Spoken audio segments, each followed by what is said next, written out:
"You deserve better than me, Megan," Nathan announced to the stunned silence of our private dining room at the summit. His words hung in the air as our closest friends and family froze mid-celebration. He reached across the table, not for my hand, but for Vanessa's. "I've been trying to find the right time to tell you this, but there's never a perfect moment for these things." I watched his face closely, the practiced sincerity in his hazel eyes, the carefully rehearsed apologetic expression. The room seemed to hold its collective breath. My mother's hand flew to her mouth. My brother Tyler's knuckles whitened around his dinner knife, but I remained perfectly calm, taking a slow sip of my champagne. "Actually, Nate," I said, my voice steady despite the hammering of my heart, "your timing is impeccable." I reached into my designer clutch and pulled out a manila folder, sliding it across the white tablecloth toward him. "Happy birthday." His brow furrowed in confusion as he opened the folder. I saw the exact moment realization dawned, his face draining of color, eyes widening in disbelief as he processed the documents before him. The controlling stake acquisition papers for Omni Solutions. His company. Now, my company. "What is this?" he whispered, voice suddenly hoarse. "How did you—" "It's simple, really," I replied, lifting my glass in a mock toast. "While you were busy building a future with Vanessa, I was busy securing mine." I smiled, and for the first time in months, it reached my eyes. "You're right about one thing, though. I do deserve better." Before we jump back in, tell us where you're tuning in from.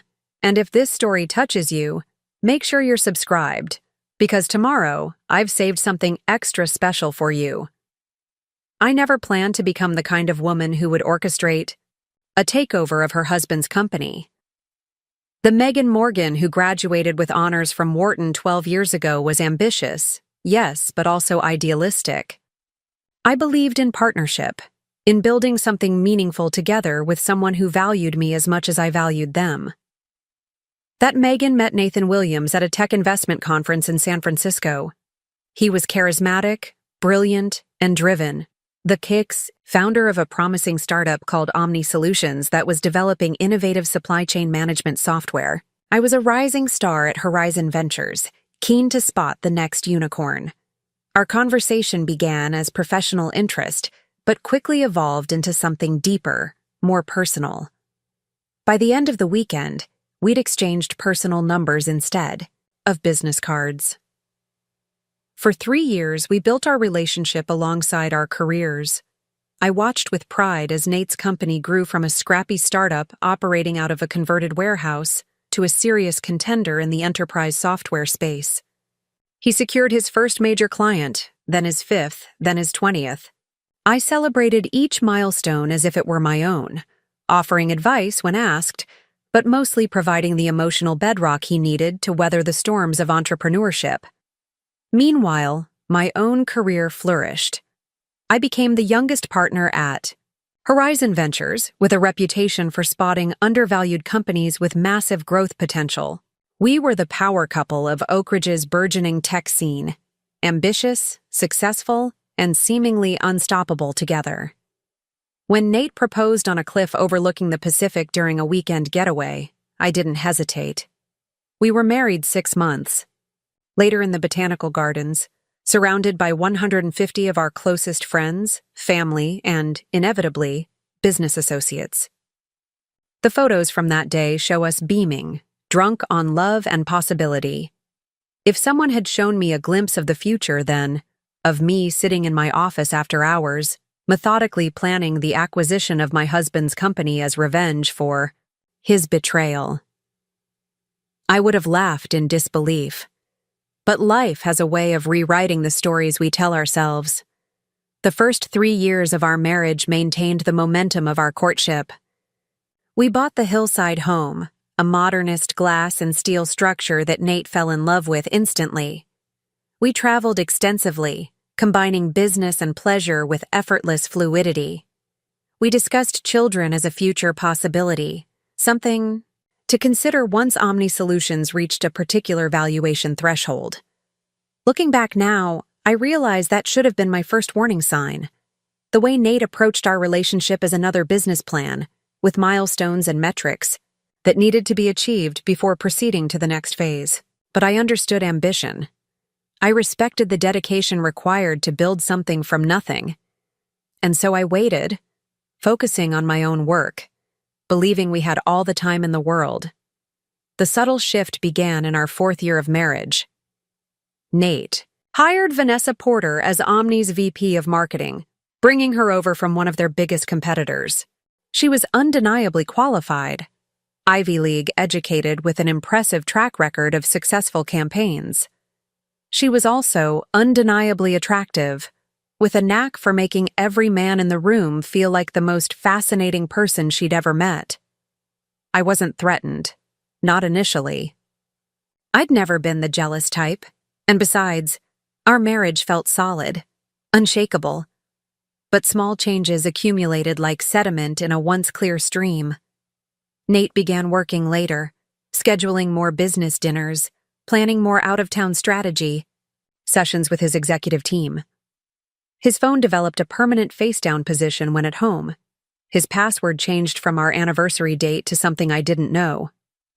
"The board is concerned about security," he explained when I mentioned it casually over breakfast. "We're implementing new protocols company-wide." I nodded, accepting the explanation even as a small voice in the back of my mind whispered that something wasn't right. That voice grew louder at the company's holiday party, when I noticed the way Vanessa's hand lingered on Nate's arm as they discussed quarterly projections, the way his eyes followed her across the room when she moved to refresh her drink. Still, I said nothing. Instead, I watched and waited, gathering data points like I would for any investment decision. The late nights grew more frequent. The weekend getaways with the executive team, always including Vanessa, became monthly occurrences. The intimacy between us cooled, replaced by perfunctory conversations about schedules and household logistics. "Is everything okay?" I asked one night as we prepared for bed, two strangers moving around each other with careful choreography. "Just stressed about the Series C funding," Nate replied, not meeting my eyes. "We're close to finalizing, but the terms aren't ideal." I could have pushed harder then. Perhaps I should have. But something held me back. Pride, maybe. Or the increasingly undeniable suspicion that I wouldn't like the answers to my questions. The confirmation came on a rainy Tuesday in February. I'd left a meeting early due to a migraine and returned home unexpectedly. As I pulled into our driveway, I noticed a sleek silver Audi parked on the street, Vanessa's car. For a moment, I sat in my own vehicle, rain drumming on the roof, debating whether to drive away and pretend I'd seen nothing. But that had never been my nature. I'd built my career on facing reality head-on, however uncomfortable. The house was quiet when I entered, but there was a half-empty wine glass on the kitchen counter, a red blend from the vineyard we'd visited on our anniversary trip to Sonoma. I moved through the house silently, each step bringing me closer to a truth I already knew. When I reached our bedroom door, I paused, hand hovering over the knob. Inside, I heard Vanessa's laugh, the same one I'd heard at countless company events, but softer now, intimate. Then Nate's voice, murmuring something I couldn't make out, followed by silence. I didn't open the door. I didn't need to. Instead, I retreated as quietly as I'd arrived, got back in my car, and drove to Alicia's apartment across town. My oldest friend took one look at my face and wordlessly poured me a generous glass of bourbon. "How long have you suspected?" she asked after I'd explained the situation. "Months," I admitted. "But suspecting and knowing are different things.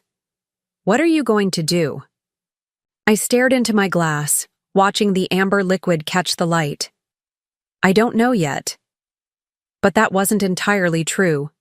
Already, the analytical part of my brain was whirring to life, assessing options, calculating potential outcomes. Not just for my marriage, but for the financial entanglement that 8 years with Nathan had created. The next morning, I called Diana Patel, the sharpest divorce attorney in Oak Ridge. That same afternoon, I reached out to Harold Bennett, my mentor at Horizon and one of the most respected venture capitalists in the industry. "I need advice, Harold," I said, after explaining the situation in clinical terms, as if discussing a troubled investment rather than my crumbling marriage. Omni Solutions is approaching their Series C. Nate owns 51% of the company. What would it take to acquire a controlling interest? Harold's silence spoke volumes. When he finally responded, his voice was measured. "That would be an unconventional move, Megan. Some might call it vindictive." "I call it strategic," I countered.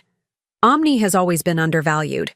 With the right leadership and resources, it could be worth 3 times its current valuation within 18 months. "And the fact that it's your husband's company?" "Soon-to-be ex-husband," I corrected. "And yes, that's a factor, but not the only one. This is business, Harold. A good opportunity disguised as an emotional decision." After another long pause, Harold sighed. "I'll make some calls. But Megan, be sure this is what you want." Preparing and narrating this story took us a lot of time, so if you are enjoying it, subscribe to our channel. It means a lot to us. Now back to the story. Revenge might feel satisfying in the moment, but it rarely brings peace.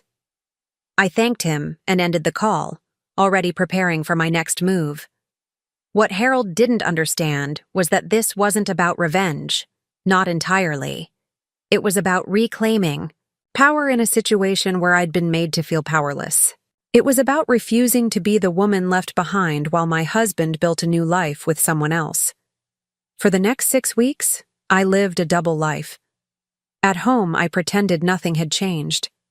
I maintained our routine, asked about Nate's day, nodded sympathetically when he complained about investor pressure or implementation challenges with a new client. I didn't confront him about Vanessa. I didn't hint at my knowledge of their affair. Instead, I became a consummate actress playing the role of supportive wife while systematically preparing to dismantle the life we'd built. With Diana, I mapped out a divorce strategy that would protect my assets and maximize my position. With Harold, I developed an acquisition plan for Omni Solutions, focusing on minority shareholders who might be amenable to selling their stakes. I liquidated some of my personal investments, secured a line of credit against my Horizon partnership shares, and cultivated relationships with several of Omni's board members. The pieces fell into place with surprising ease. Perhaps the universe was compensating for the collapse of my personal life by smoothing my professional path. Or perhaps it was simply that I'd unleashed the full force of my strategic capabilities, unhampered by emotional considerations that had previously constrained me. 2 of Omni's early investors were looking to exit before the Series C diluted their shares further. Another board member, concerned about recent performance metrics, was quietly seeking an out. The company's valuation, while impressive for its growth stage, still left room for significant upside, exactly the kind of opportunity I specialized in identifying at Horizon. By the end of March, I had secured commitments for 27% of Omni's shares.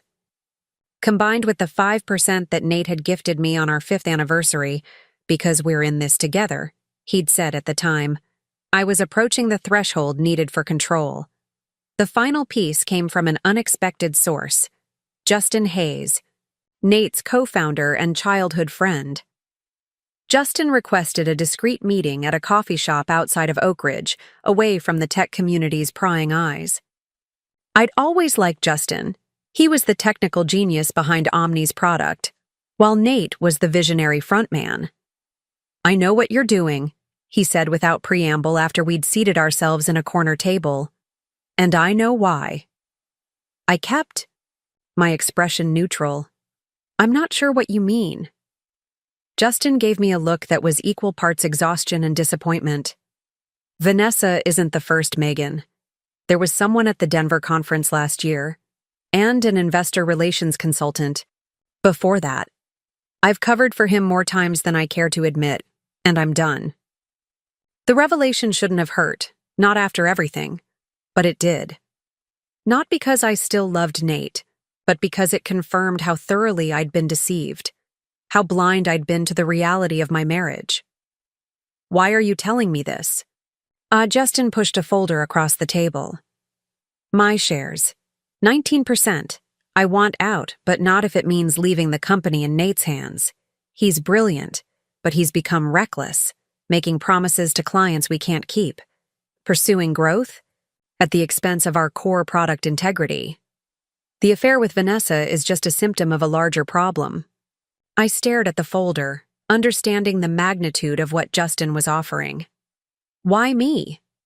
Because you're smart, because you understand the business, and because despite everything, I know you still believe in what we built. He stood, dropping a 20 on the table for our untouched coffees. Just promise me one thing. When you take control, focus on the company, not on punishing Nate. Omni deserves better than becoming collateral damage in your divorce. With Justin's shares, I had what I needed. Diana finalized the divorce papers while I worked with Harold to structure the acquisition through a special purpose vehicle that would initially mask my identity as the buyer. The timing was critical. I needed the deal to close before Nate realized what was happening, but after I had concrete evidence of his infidelity to strengthen my divorce position. The opportunity presented itself in the form of Nate's upcoming birthday. He was turning 40, and despite the growing distance between us, he still expected the annual celebration I always organized. This year, he requested a private dinner at the summit with our closest friends and his executive team, including, of course, Vanessa. I have some big announcements to make, he told me, a strange gleam in his eye. It's time for some changes. I agreed to arrange everything, knowing with cold certainty what those changes entailed. Nate wasn't just planning to leave me. He was planning to humiliate me by announcing it publicly, on his birthday, in front of everyone who mattered in our lives. The perfect power play, controlling the narrative while appearing vulnerable, positioning himself as the reluctant truth-teller who simply couldn't live a lie any longer. What he didn't know was that I'd received the final acquisition confirmation that morning. As of 9 a.m., I effectively controlled 51% of Omni Solutions through a combination of direct shares and proxies. The disclosure documents were being processed, even as Nate asked me to plan the dinner that would serve as the stage for my public dismissal. I booked the private dining room at the summit, specified Nate's favorite wines, and selected a menu featuring all his preferred dishes. I invited his parents, my family, our closest friends, and key members of Omni's leadership team. I wore the sapphire blue dress he'd always loved, arranged my hair the way he preferred, and arrived early to ensure everything was perfect. And then I waited, outwardly serene, inwardly coiled like a spring, for the moment when my husband would attempt to destroy me, unaware that I had already reclaimed my power. The dinner progressed predictably at first. Cocktails, appetizers, warm conversation punctuated by occasional awkward pauses when Vanessa and Nate exchanged glances they thought were subtle. My brother Tyler, who had never fully warmed to Nate, watched these interactions with narrowed eyes, occasionally shooting questioning looks in my direction. I gave him reassuring smiles, silently willing him to be patient. As the main course was cleared, Nate tapped his knife against his wine glass, calling for attention. The room quieted, all eyes turning to the birthday celebrant, resplendent in his custom suit and signature confidence. First, I want to thank everyone for being here tonight, he began, flashing the charismatic smile that had helped him secure millions in venture funding. Turning 40 feels like a moment for reflection and honesty, for looking at your life and asking if you're living authentically. I caught my mother's eye across the table. She frowned slightly, sensing something. A miss in his tone. The truth is, Nate continued, I haven't been. Living authentically, that is. He paused, scanning the room before his gaze settled on me with practiced regret. Megan and I have had a wonderful partnership.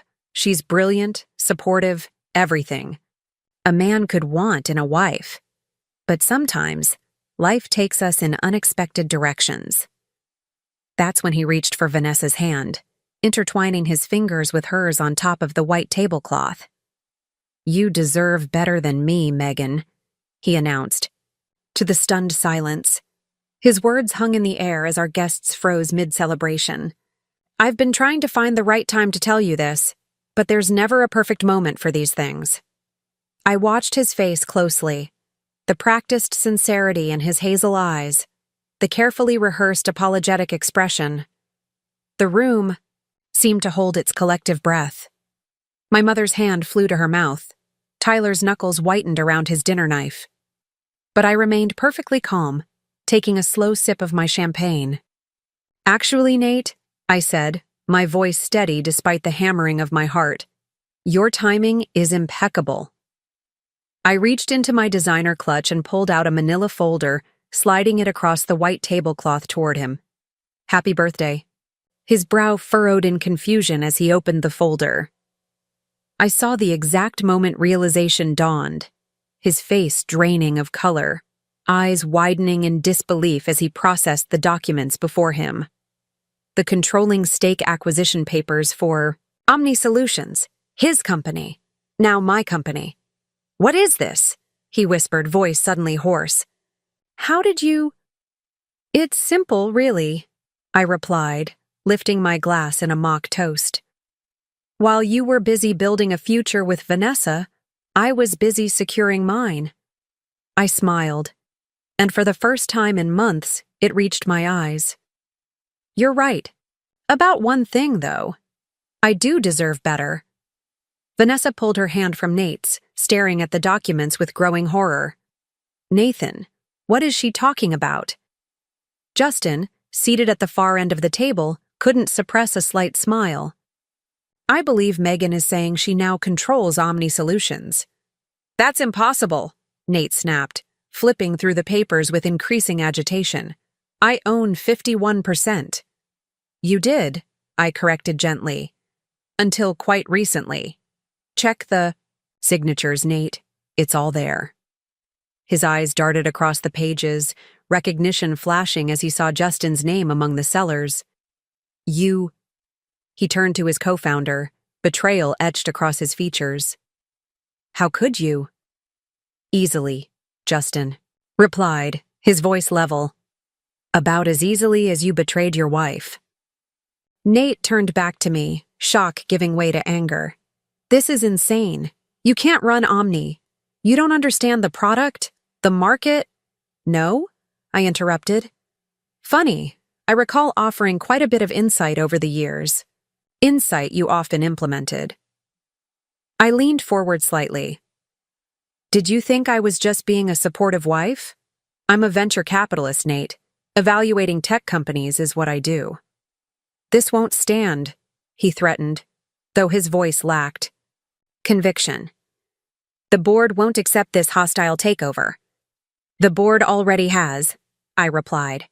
"I spoke with them individually over the past week. They were particularly interested in my plans to address the implementation issues with the Carter account and the ongoing server stability problems that engineering has been struggling with. Oh, and they're quite excited about the strategic partnership I'm bringing with Horizon. We'll be announcing it next quarter." The silence that followed was deafening.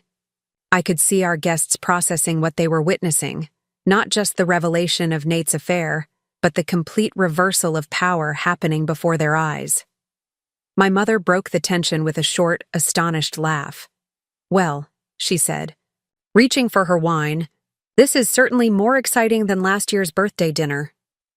Tyler raised his glass to me, pride evident in his expression. "To my sister. Always 3 steps ahead." "This isn't over," Nate stated, though the fight was visibly draining from him as the implications of his new reality sank in. "Actually, it is," I replied, standing and gathering my clutch. "The divorce papers will be delivered to your office tomorrow.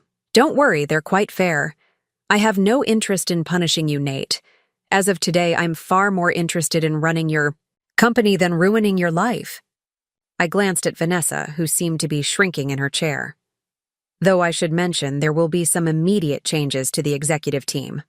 I'm sure you understand. I looked around the table at our guests, at the shock, admiration, and confusion painted across their faces. I apologize for the dramatics.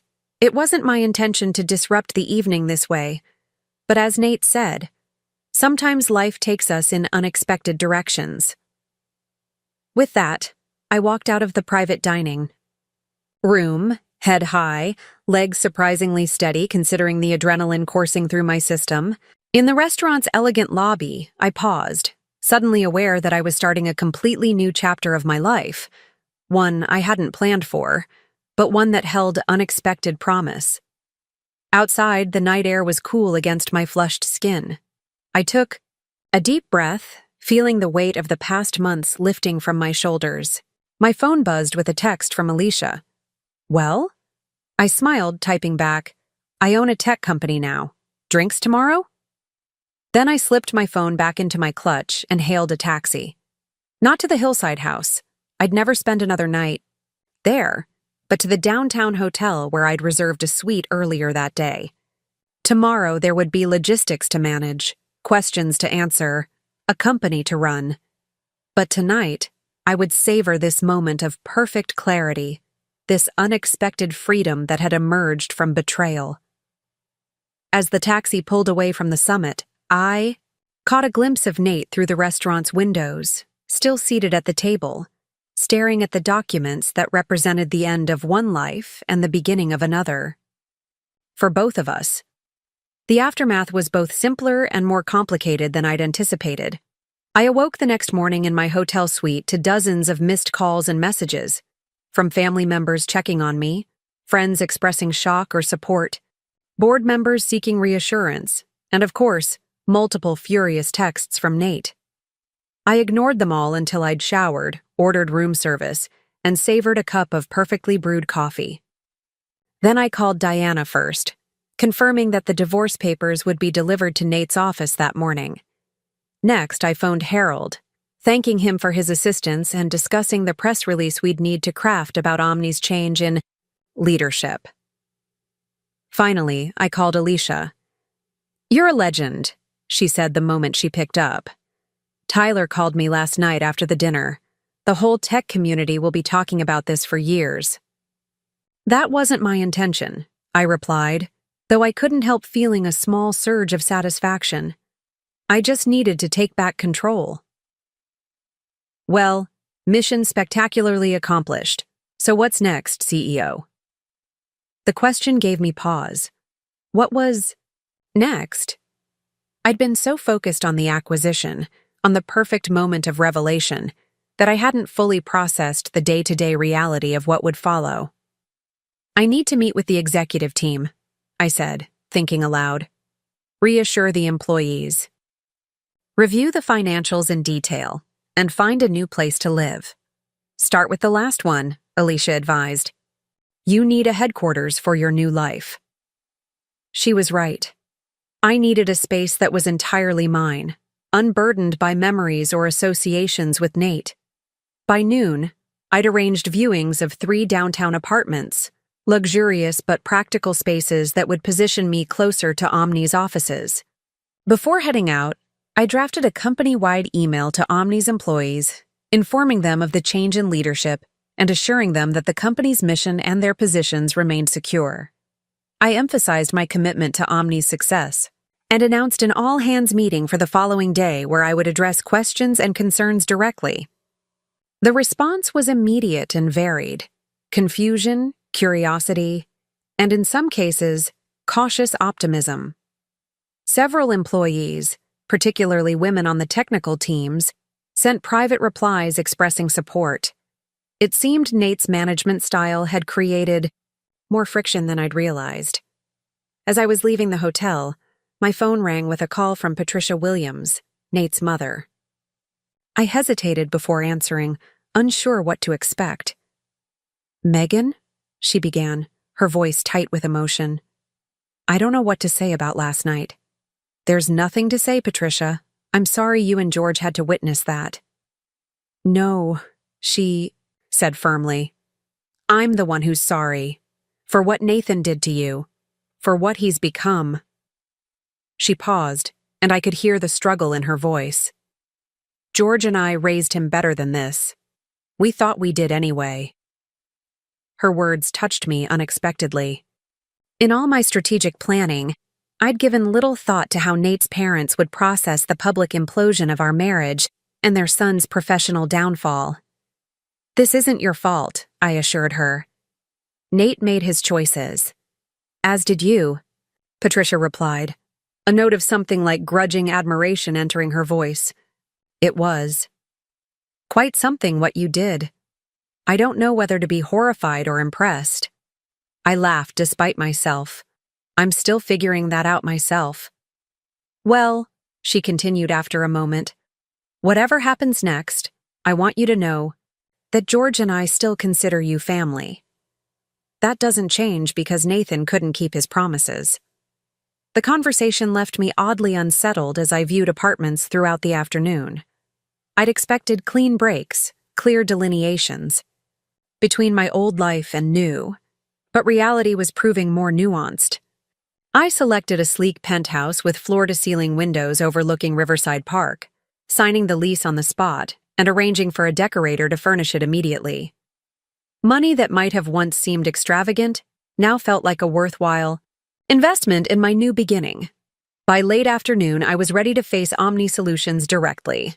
The company occupied 3 floors of a downtown office building, a space I'd visited countless times for company events, but would now enter as majority owner and de facto CEO. The security guard did a double take as I approached the reception desk. Mrs. Williams, he greeted me, confusion evident. I didn't know you were expected today.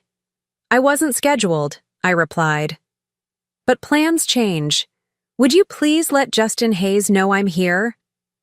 Minutes later, Justin appeared in the lobby, relief visible on his face. You came, he said simply. Good. The rumors are flying. I imagine they are. Is Nate here? Justin nodded grimly. Holed up in his office since the divorce papers arrived. He's been calling emergency meetings with various executives all day, trying to form a coalition against you. Any success? Limited. Most of the team is in wait-and-see mode. They know Nate's charismatic, but they also respect results. If you can provide stability and a clear vision, they'll follow you. I took a deep breath, straightening my shoulders. Then let's give them that. Starting now. Justin led me through the open workspace, where conversations paused and heads turned as we passed. I smiled and nodded, projecting a confidence I wasn't entirely sure I felt. When we reached the executive suite, Justin hesitated. Nate's behind that door, he warned, gesturing to the corner office. Are you ready for this? I've been ready for weeks, I replied, moving past him toward Nate's, my office. I opened the door without knocking to find Nate behind his desk, surrounded by scattered papers, his tie loosened and hair disheveled.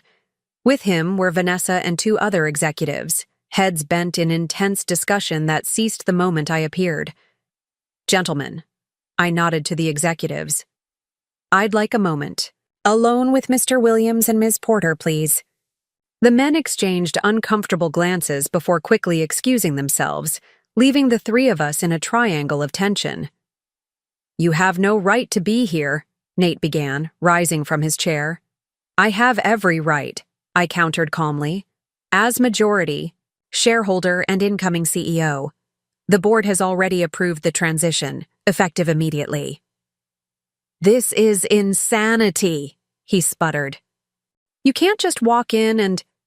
I can and I am, I interrupted, moving to the visitor chairs and taking a seat, intentionally positioning myself as still the outsider, for now.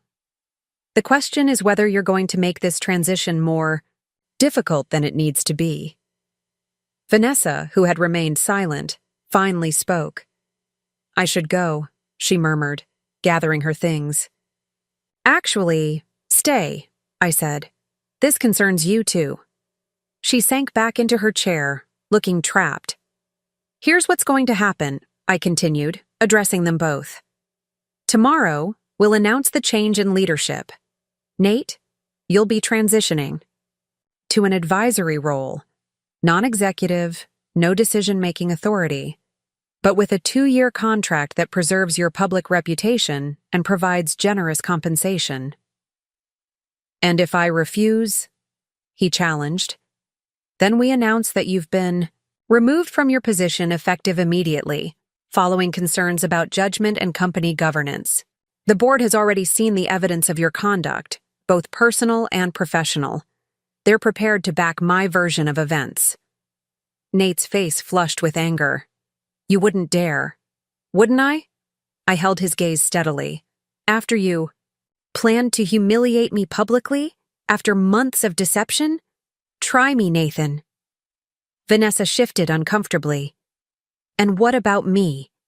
I turned to her, taking in her expensive blouse, perfect makeup, and the fear behind her confident facade. You have 2 options. Resignation, effective today, with a generous severance package and a non-disclosure agreement, or termination for cause, which would be considerably less pleasant for everyone involved.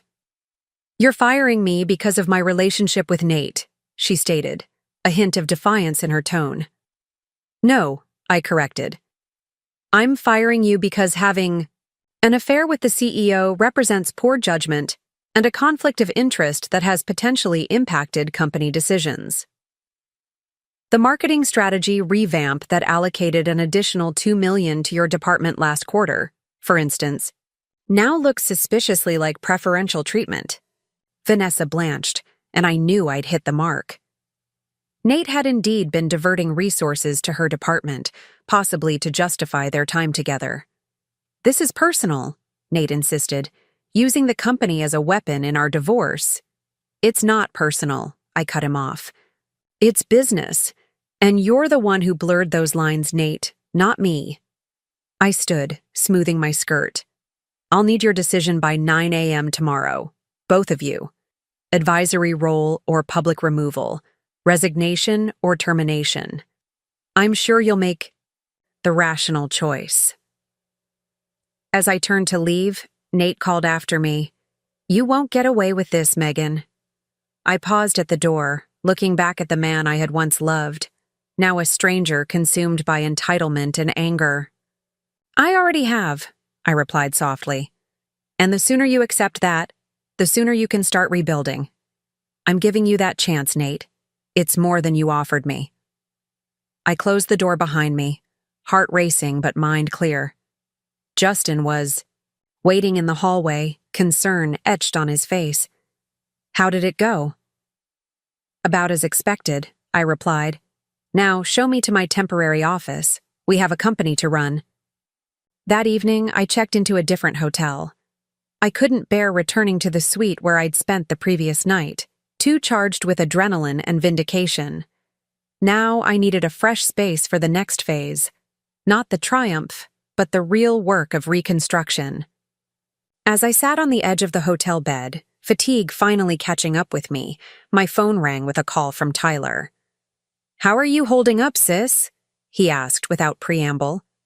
I paused, realizing I didn't have a simple answer. I'm recalibrating. That sounds about right, he chuckled. Listen, Mom and Dad want you to know they're here whenever you're ready to talk. They're worried about you. Tell them I'm fine, I replied automatically. Are you, though? Tyler pressed. You pulled off something incredible yesterday, but that doesn't mean you're not allowed to feel the aftershocks. His perception caught me off guard. In the whirlwind of strategic moves and power plays, I'd compartmentalized my emotions, focusing solely on regaining control. But now, alone in the quiet hotel room, I felt the first tremors of delayed grief. Not for the loss of Nate or even our marriage, but for the life I'd thought I was building all these years. I'll be okay, I said finally. I just need time to process everything, to figure out who I am when I'm not defined by being Nate's wife. Well, for starters, You're the badass who outmaneuvered one of Oak Ridge's most notorious negotiators. At his own game, Tyler offered, and I could hear the smile in his voice. There's that, I acknowledged with a small laugh. Seriously, though, my brother continued, his tone softening. Whatever comes next, you're not alone in it. Remember? That. After we hung up, I ordered room service, opened my laptop, and began drafting a strategic plan for Omni's next quarter. Work had always been my refuge, the place where I felt most competent and in control. Now, with personal and professional, suddenly, irrevocably intertwined, I needed that sense of mastery more than ever. I worked until the early hours, mapping out organizational changes, product roadmaps, and potential partnerships. By the time I finally fell into an exhausted sleep, I had the skeleton of a plan that would not only stabilize Omni Solutions after the leadership shock, but potentially accelerate its growth beyond what Nate had ever envisioned. Morning arrived. Too quickly, sunlight streaming through the hotel curtains I'd forgotten to close. My phone showed multiple messages, one from Diana confirming that Nate had received the divorce papers, another from Justin reporting that chatter among employees suggested most were cautiously optimistic about the change, and a third from an unknown number that turned out to be Vanessa. I'll be submitting my resignation this morning, she'd written.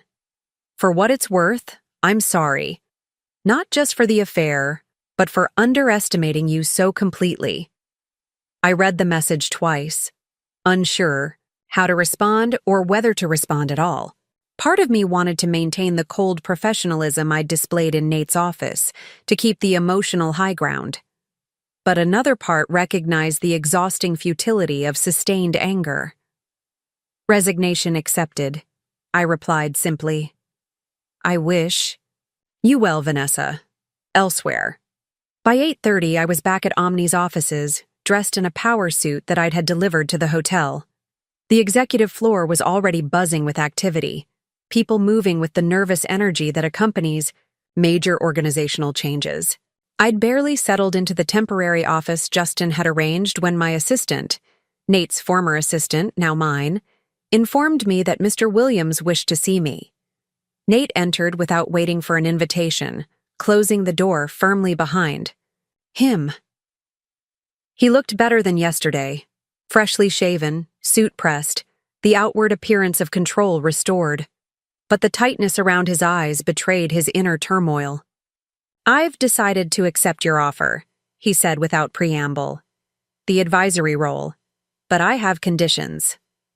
I leaned back in my chair, regarding him coolly. I'm listening. I want it clearly communicated that this transition was planned, not forced. That it's my decision to step back and focus on innovation while you handle operations. And I want my name to remain on the company. Williams needs to stay in Omni Solutions' official name. His requests were largely cosmetic, designed to preserve his ego and public image rather than maintain actual power. This was the Nate I knew, always concerned with perception, with how things appeared rather than what they actually were. The first condition is acceptable, I conceded. The press release can frame this as a planned transition, but the company name stays as is. Omni Solutions was never legally named after you, Nate. That's not changing now. He bristled, but didn't argue further on that point. And my equity compensation package? The terms in your proposal are insulting compared to standard CEO departures. The terms reflect the circumstances of your departure, I replied evenly. But I'm willing to adjust the vesting schedule if you agree to expedite the divorce proceedings. No contests, no delays, clean separation. Nate's jaw tightened as he processed the trade-off. You've thought of everything, haven't you? I had to, I said simply. You left me no choice. For a brief moment, something like genuine regret flickered across his features. I never meant for it to end this way, Megan. How did you mean, for it to end exactly? With me humiliated in front of our friends and family? With me leaving with nothing while you and Vanessa took over the life we built? He had the grace to look ashamed. It wasn't like that. I just fell out of love. It happens. No, I corrected him. What happens is that people talk about it. They seek counseling. They end relationships with dignity before starting new ones. What you did was cowardly, Nate. And that's why we're here now. Nate stared at me for a long moment, perhaps seeing me clearly for the first time in years. I underestimated you, he said finally. I underestimated you, Nate said finally. I won't make that mistake again. You won't have the opportunity, I replied, glancing at my watch. The board meeting starts in 30 minutes. I expect you'll want to prepare your statement of transition. After he left, I allowed myself a moment of quiet reflection. The confrontation had lacked the emotional catharsis I might once have expected. Instead, I felt oddly detached, viewing Nate now as a business problem to solve rather than the man who had shattered my heart. The all-hands meeting that afternoon was a study in contrasts. I stood at the podium in Omni's largest conference room, facing nearly 200 employees whose expressions ranged from suspicious to curious to openly supportive. Nate sat in the front row, the perfect picture of a founder graciously passing the torch, though I could see the tension in his shoulders, the forced nature of his smile. Many of you know me as Nathan's wife, I began, deliberately using his full name to create distance. Today, I'm speaking to you as Omni's new CEO and majority shareholder. This transition may seem sudden, but I assure you it comes after careful consideration of what's best for the company's future. I outlined my vision for Omni's next chapter: accelerated growth through strategic partnerships, including with Horizon Ventures, renewed focus on product stability before feature expansion, and an organizational restructuring that would prioritize engineering and customer success. Change can be unsettling, I acknowledged, but it also creates opportunity. I'm not here to dismantle what works. I'm here to build on Omni's strengths while addressing areas where we've fallen short. My door is open to anyone with questions or concerns. When I finished, there was a moment of silence before applause broke out, tentative, at first then more confident. As employees filed out, many stopped to introduce themselves or offer brief welcomes. Others clustered around Nate, no doubt seeking reassurance that their positions remained secure. Justin joined me as I gathered my notes. Not bad for your first CEO speech, he remarked. You hit the right balance between continuity and change. Let's hope it translates to actual results, I replied. We have a lot of work ahead.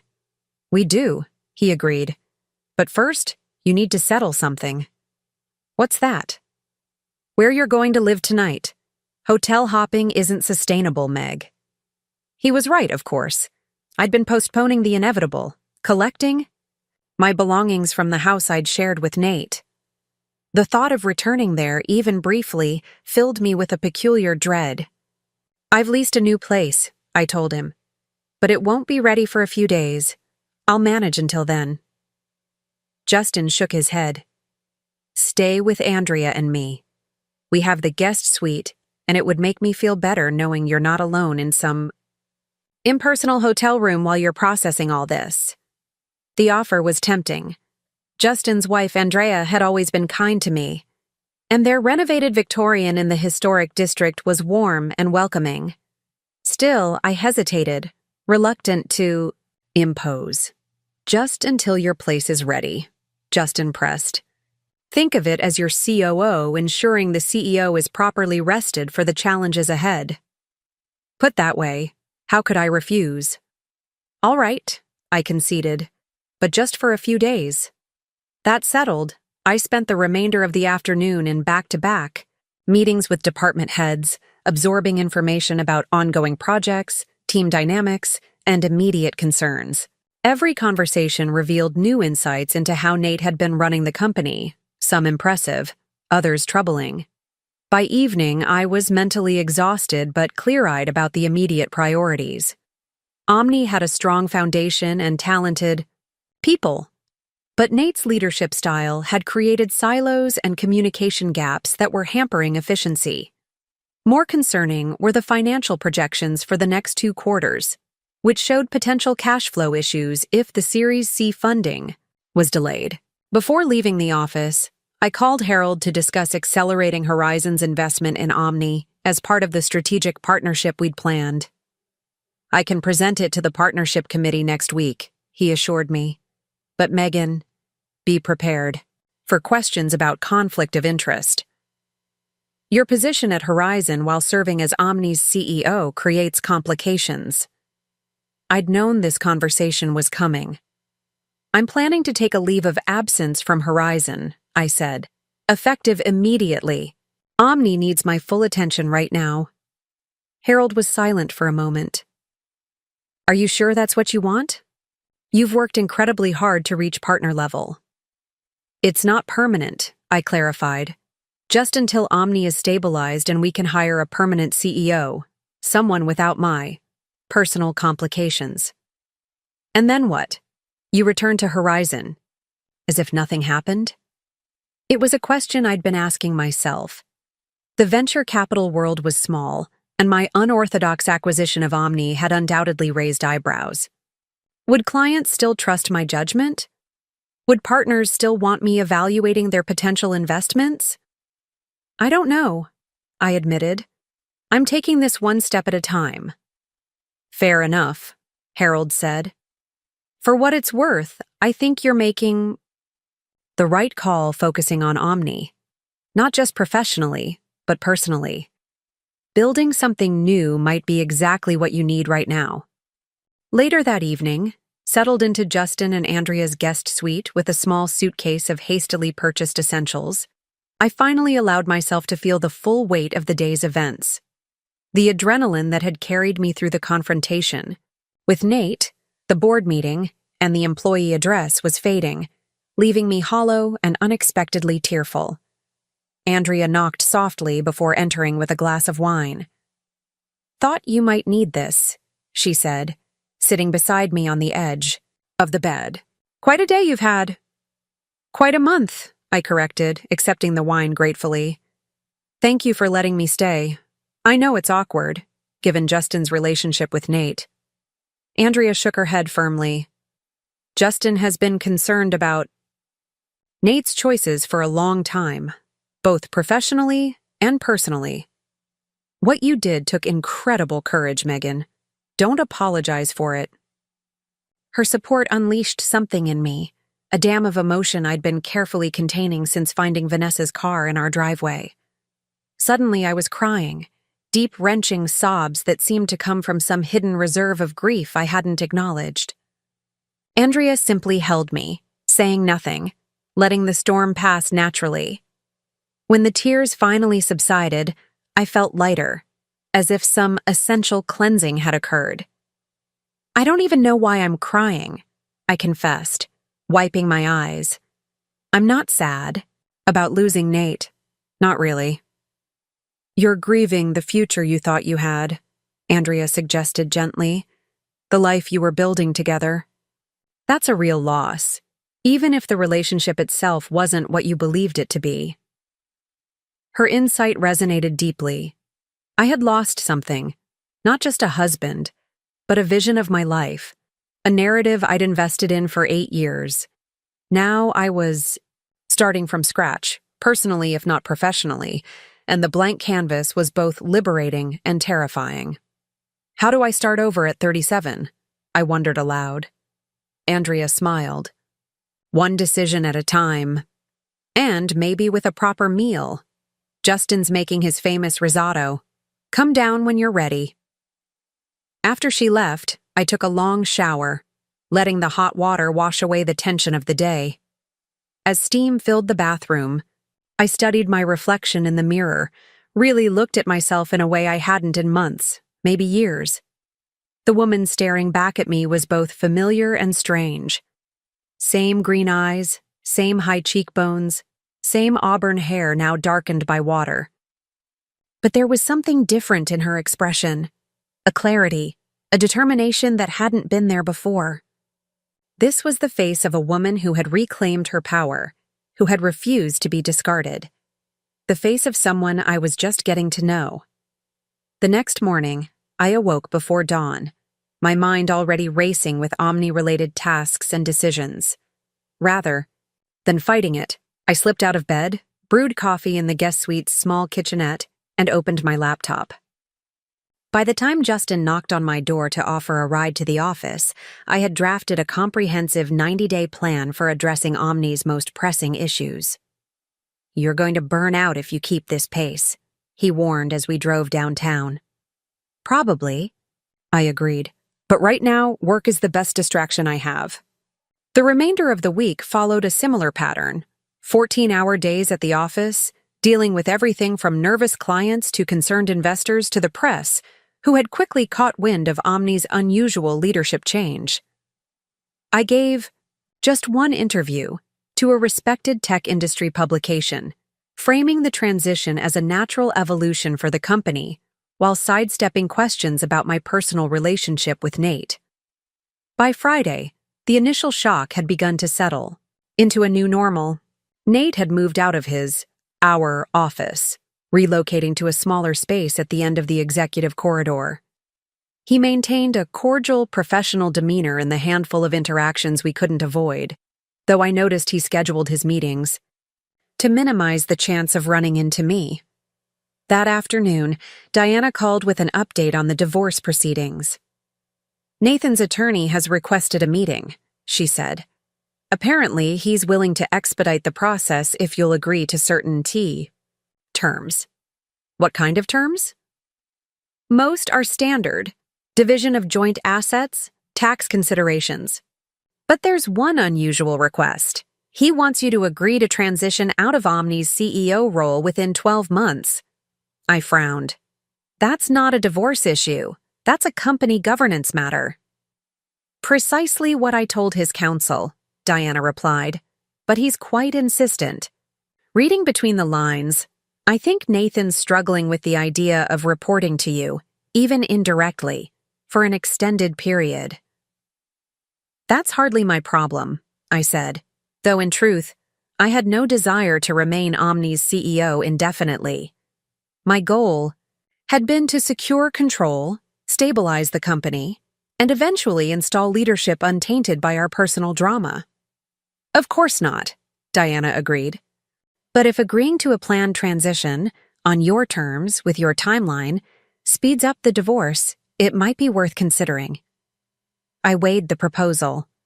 I'll agree to include language about a transition, but without a specific timeline, and contingent on Nathan's full cooperation during whatever period I remain CEO.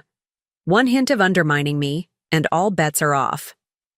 "I'll draft the language," Diana promised. "On another note, we should discuss the hillside house.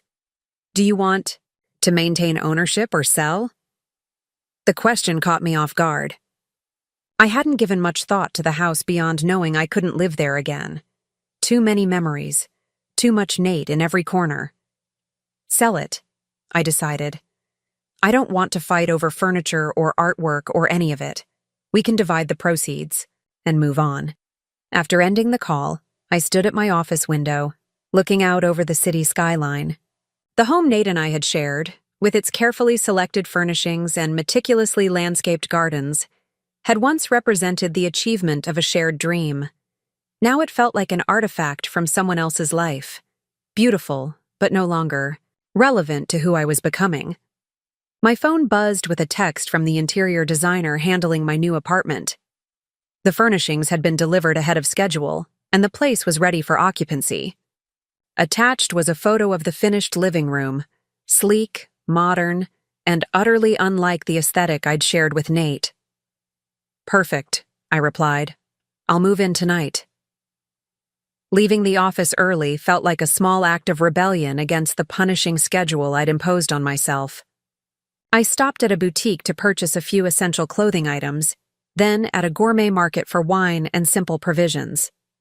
By the time I reached the downtown apartment building, dusk was falling over the city, bathing the glass towers in golden light. The penthouse was exactly as I'd envisioned, spacious yet intimate, with floor-to-ceiling windows showcasing panoramic views of Oak Ridge. The designer had interpreted my hastily communicated preferences beautifully, creating a space that felt both sophisticated and comfortable. Most importantly, it contained no echoes of my life with Nate. This was a blank slate, an environment, without history or expectations. I moved through the room slowly, familiarizing myself with my new home. The kitchen with its waterfall marble island and professional-grade appliances. The primary bedroom with its platform bed positioned to capture the morning light. The second bedroom converted to a home office, ready for the inevitable late nights and early mornings.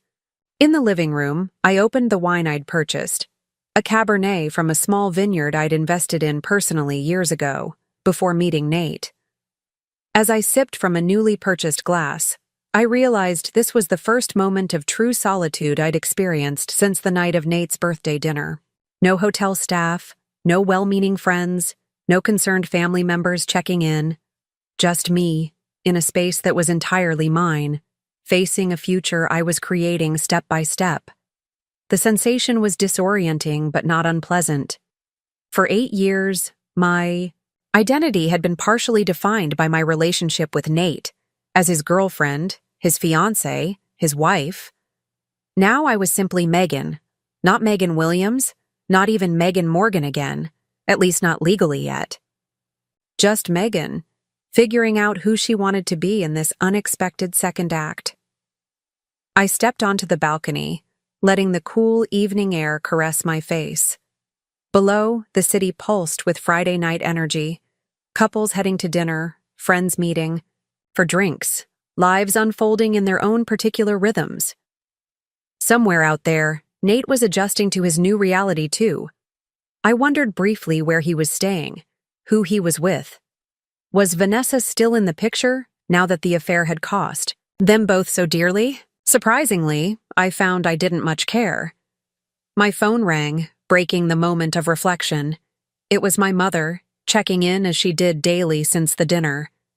I hesitated before answering, not quite ready to have my solitude interrupted, but wanting to reassure her.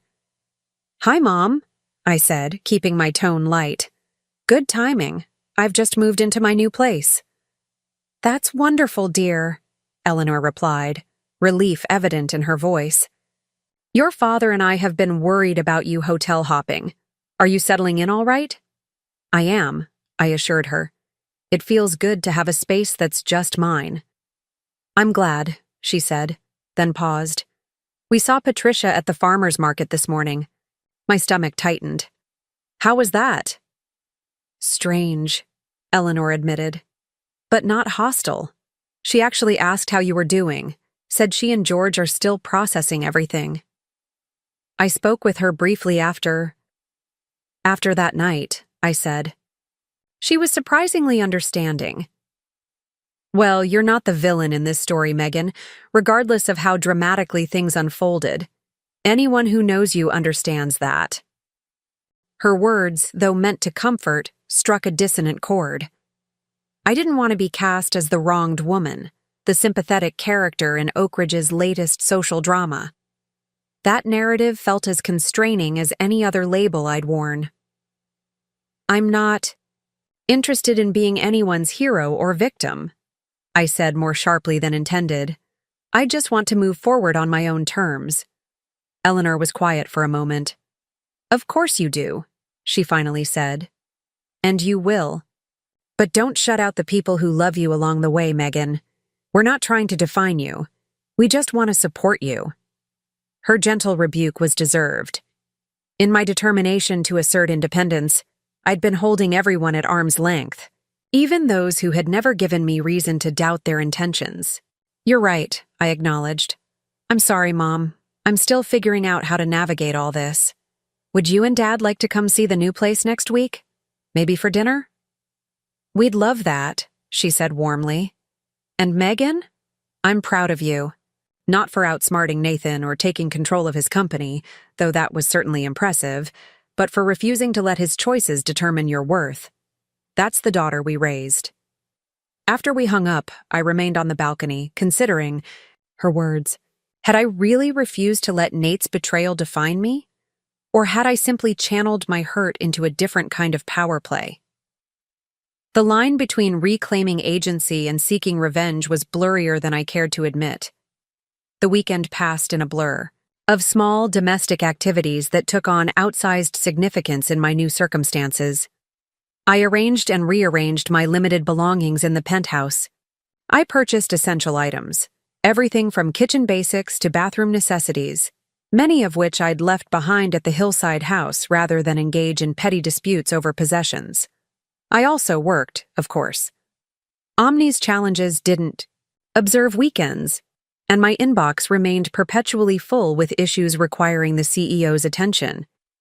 But I forced myself to maintain some balance, to step away from the laptop periodically, and simply exist in my new space. On Sunday evening, Alicia insisted on a housewarming dinner, arriving with takeout from our favorite Thai restaurant and 2 bottles of champagne. "This place is gorgeous," she declared, touring the apartment appreciatively. "Very you." "Is it?" I asked, genuinely curious. "I'm not sure I know what very me looks like anymore." Alicia gave me a considering look. "It's elegant without being showy. Functional, but beautiful. And it has killer views without being all about the views." She smirked. "Unlike your ex, who was all facade and no substance." I laughed despite myself. "That's not entirely fair. Nate has plenty of substance, just not the kind I thought." "Fair enough," she conceded, uncorking the champagne. "To new beginnings," she toasted once our glasses were filled. "And to finding out who Megan is when she's not Mrs. Nathan Williams." "I'll drink to that," I agreed, clinking my glass against hers. After dinner, seated on my new sofa with the city lights twinkling beyond the windows, Alicia broached the subject I'd been avoiding. "Have you thought about dating again? Once the divorce is final, of course." "Honestly? Not even remotely." The idea seemed absurd given the current state of my life. I'm running a company I never planned to lead, finalizing a divorce, and basically reinventing my entire identity. Dating is the last thing on my mind. "I get that," Alicia nodded. "But at some point you might want to consider it. Not to replace Nate or find another relationship right away, but to remind yourself that you're more than your career or your divorce story." "I'll add it to my to-do list," I said dryly. "Right after master quantum physics and learn Mandarin." "All I'm saying is stay open to possibilities," she persisted, "even unexpected ones." I thought of the many unexpected turns my life had already taken in recent months.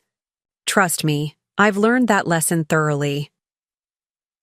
Monday morning arrived with a fresh set of challenges.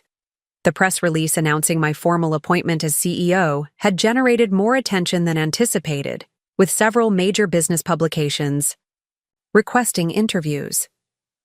The board wanted an updated strategic plan ahead of schedule.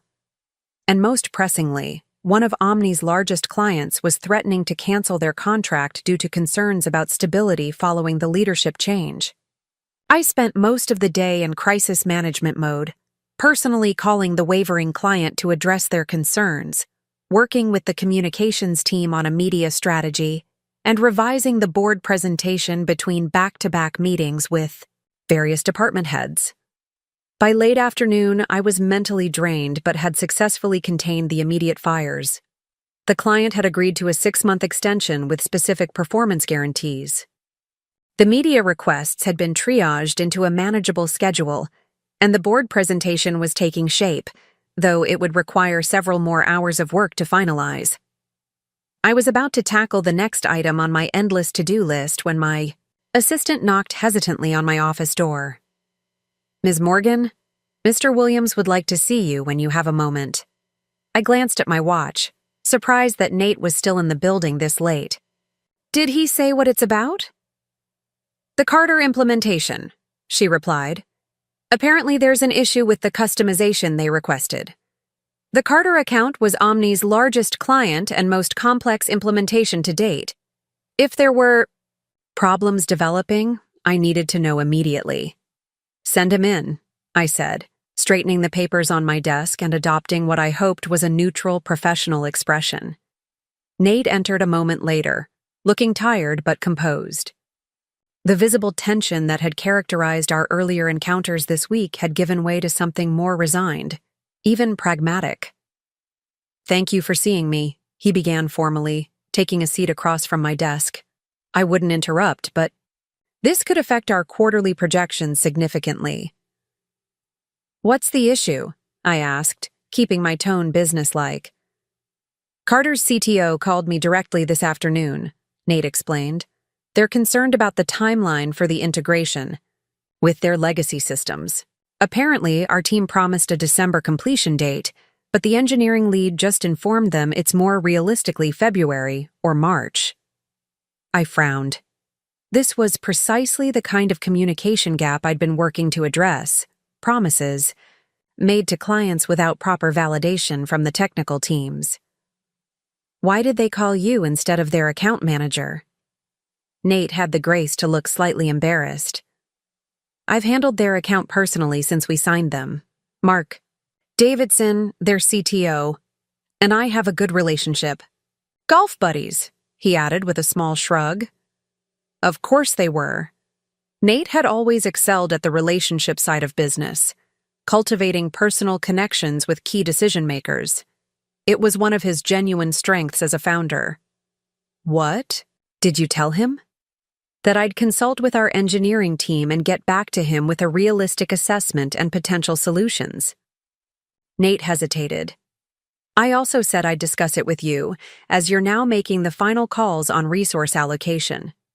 It was a small acknowledgement, but significant. Nate publicly recognizing my authority rather than undermining it or making promises he couldn't keep. "Thank you for bringing this to me directly," I said, softening my tone slightly. "I appreciate the heads up." Nate nodded, then seemed to debate whether to say something more. Finally, he spoke.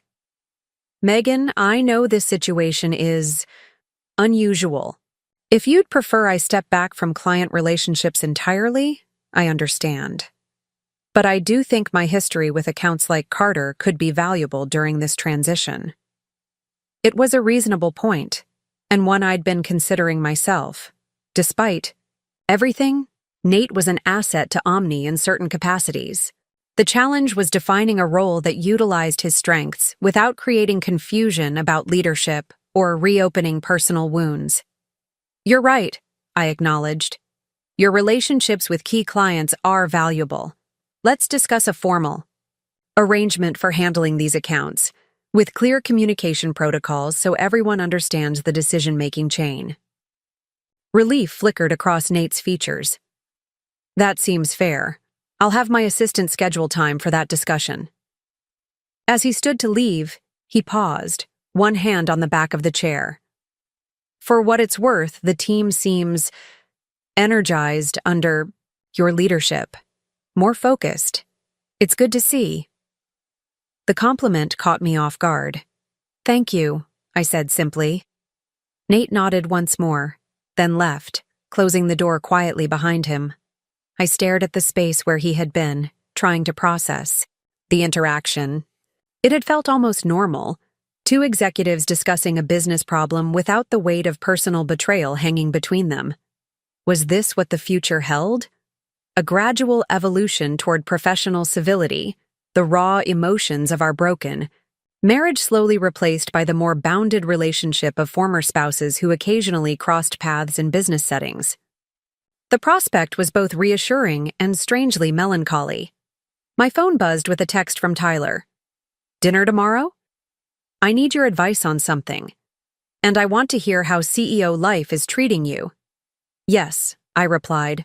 "My place at 7? I returned to my work with renewed focus, pushing thoughts of Nate and our complex new dynamic to the back of my mind.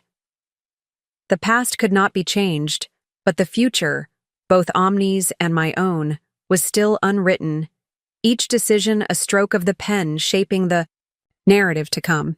Later that night, alone in my new apartment with the board presentation finally completed, I stepped onto the balcony once more. The city below was quieter now, Monday evening drawing to a close as lights winked out in office buildings and homes alike. I took a deep breath of the cool night air, feeling something settle within me. Not resolution exactly, but a kind of acceptance. I had not asked for this particular path. I had not wanted my marriage to end in betrayal, my professional life to intertwine so thoroughly with my personal pain. But here I was nonetheless, standing at the threshold of a future I was now free to define on my own terms. The realization was both terrifying and exhilarating. For the first time in weeks, perhaps months, I felt a genuine spark of curiosity about what lay ahead. Not just the challenges of running Omni or finalizing my divorce, but the greater question of who I might become once the dust settled. The cool woman who had orchestrated a corporate takeover to reclaim her power from a cheating husband was just one version of me, born of specific circumstances, shaped by particular wounds. But she needn't be the final definition. There were other aspects of myself waiting to be explored, other capacities and desires that had nothing to do with Nate or his betrayal. What did I want, beyond the immediate satisfaction of regaining control? What would bring me joy, purpose, fulfillment in this unexpected second act? These were questions I hadn't allowed myself to consider in the whirlwind of recent events.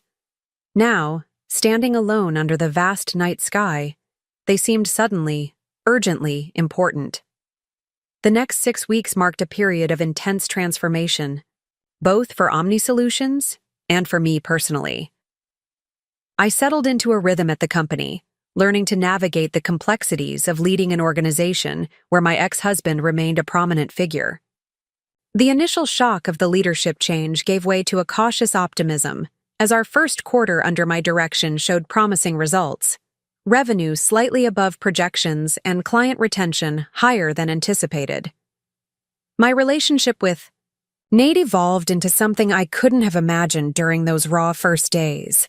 Not friendship, certainly not reconciliation, but a wary professional respect that sometimes surprised us both.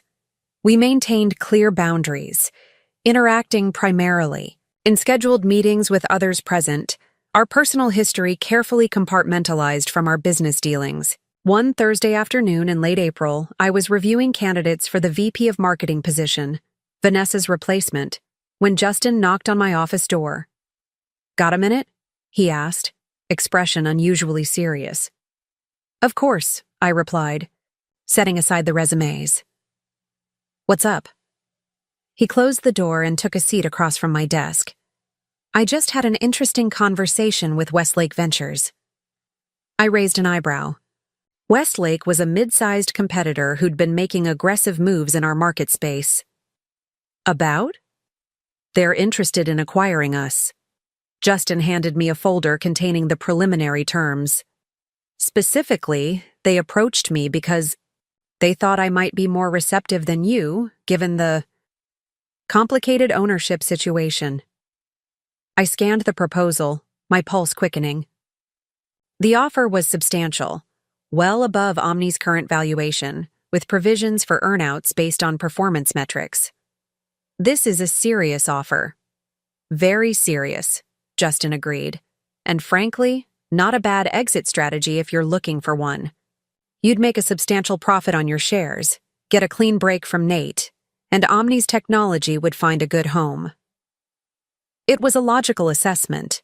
From a purely financial perspective, accepting Westlake's offer would be a win. I'd turn my hastily arranged acquisition into a significant profit, avoid the complications of running a company where my ex-husband remained involved, and free myself to return to venture capital or pursue other opportunities. Yet something about the proposition felt wrong. "What do you think?" I asked Justin. "Putting aside the ownership dynamics, is this the right move for Omni?" He considered the question carefully.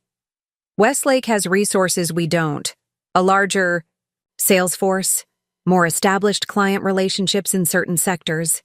A merger could accelerate our growth." He paused.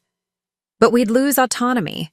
Our product would become part of their suite, our team absorbed into their culture. Some of what makes Omni special would inevitably be lost. And what makes us special, in your view? Justin smiled slightly. Our focus on the user experience, for one. The way we actually listen to client feedback instead of just paying lip service to it. The culture of innovation we've maintained even as we've grown. He shrugged. Intangibles, maybe, but important ones. I nodded, turning back to the proposal. Does Nate know about this? Not from me, Justin replied. But I wouldn't be surprised if Westlake approached him separately. He still has considerable stake in the company. I'll think about it, I said, tucking the folder into my drawer. Let's keep this between us for now. After Justin left, I found myself unable to focus on the marketing candidates. The acquisition offer had stirred up complicated feelings. On one level, it represented an elegant solution to my entanglement with Omni and, by extension, with Nate. I could walk away with a substantial financial win and the satisfaction of having proven my capabilities as a leader during a critical transition. But there was something else, too. A reluctance to relinquish what I'd only just begun to build. In the short time I'd been CEO, I'd implemented changes that were starting to bear fruit. Restructuring the client onboarding process, establishing clearer communication channels between departments, re-energizing the product development roadmap. The company was responding well to my leadership style, which emphasized transparency and accountability over the charismatic but sometimes erratic approach Nate had employed. More personally, Omni had become a focal point in my reconstruction, a place where I was defined by my capabilities rather than my marital status or the scandal of Nate's betrayal. Walking away now felt somehow like conceding that I'd been motivated solely by revenge rather than by a genuine belief in what the company could become. My thoughts were interrupted by a text from Diana. Settlement agreement finalized. Need your signature tomorrow to proceed. We did well. Celebratory lunch? The divorce was concluding with less drama than I'd anticipated. Nate had ultimately accepted my terms with minimal pushback, perhaps recognizing the futility of prolonging a legal battle he was unlikely to win, or perhaps genuinely wanting to move forward with his life. Either way, the process had been relatively smooth. The division of assets straightforward, given our prenuptial agreement and mutual desire for a clean break. Yes to lunch, I replied. The Westlake offer would complicate things if it came to fruition, potentially requiring a renegotiation of certain financial aspects of our settlement. But that was a bridge to cross if and when we reached it. That evening, I found myself reluctant to return to my empty penthouse. Despite its beautiful design and breathtaking views, the apartment still felt more like accommodations than a home, a temporary way station rather than a place where I was putting down roots. I'd done little to personalize it beyond the designers. Initial vision, adding few personal touches or meaningful objects. On impulse, I texted Alicia, "Drink at Riverview in 30?" The upscale bar on the 20th floor of the downtown Meridian Hotel offered panoramic views of the river that bisected Oak Ridge, along with excellent martinis and relative privacy for its patrons. Alicia and I had frequented it during our younger days before marriages and careers had begun to constrain our spontaneity. "Already there," she texted back. "Rough day?" I smiled at her predictive abilities. Just need adult conversation that doesn't involve profit margins. When I arrived, Alicia had secured a corner table with prime views of the sunset reflecting off the river. She was already nursing a Cosmpton, her preferred indulgence. "You look exhausted," she greeted me candidly. In a powerful, executive kind of way, but still. "When's the last time you took a day off?" "What day is it again?" I joked, settling into the plush chair across from her. "Honestly, I'm not sure. The weeks have blurred together." "That's not sustainable, Meg," she said, her tone softening. "Even corporate warriors need downtime." I signaled the waiter for a gin martini, then turned back to my oldest friend. I know. It's just, walking away feels like admitting I can't handle it. Walking away from what? The office at a reasonable hour? Taking a weekend to yourself? That's not weakness. It's basic self-care. You sound like my mother, I grumbled. Your mother is a very wise woman, Alicia replied with a grin. Seriously, though, you've proven your point. You've shown Nate, the board, the entire tech community that you're more than capable of running Omni. Now you need to show yourself that you're more than just your job. Her words resonated uncomfortably. Had I simply replaced one form of identity reliance with another? First, defining myself as Nate's wife, now as Omni's CEO? There's something else, I said, deciding to confide in her about the Westlake offer, an acquisition possibility that would let me exit gracefully, with a significant profit. Alicia listened thoughtfully as I outlined the proposal and my conflicted reaction to it. When I finished, she sat back, considering. What does your gut tell you? She asked simply. That it's too soon to sell, I admitted. That there's more I want to accomplish with Omni before letting it go. Then there's your answer. She leaned forward, brown eyes intent. But Megan, whatever you decide about Omni, you need to start building a life outside of it. When was the last time you did something just for the joy of it? Something that had nothing to do with work or your divorce or proving anything to anyone? I opened my mouth to respond, then closed it again, realizing I didn't have a ready answer. The past months had been so focused on survival, on regaining control, on establishing myself in my new role, that I'd neglected other aspects of myself entirely. That's what I thought, Alicia said gently. The best revenge isn't taking Nate's company or showing the world how successful you can be without him. It's being genuinely happy. Building a life so full and authentic that what happened with him becomes just a footnote in your story, not the defining chapter. When did you get so wise? I asked, attempting humor to mask how deeply her words had struck me. I've always been wise, she replied with a wink. You were just too busy being the smart one to notice.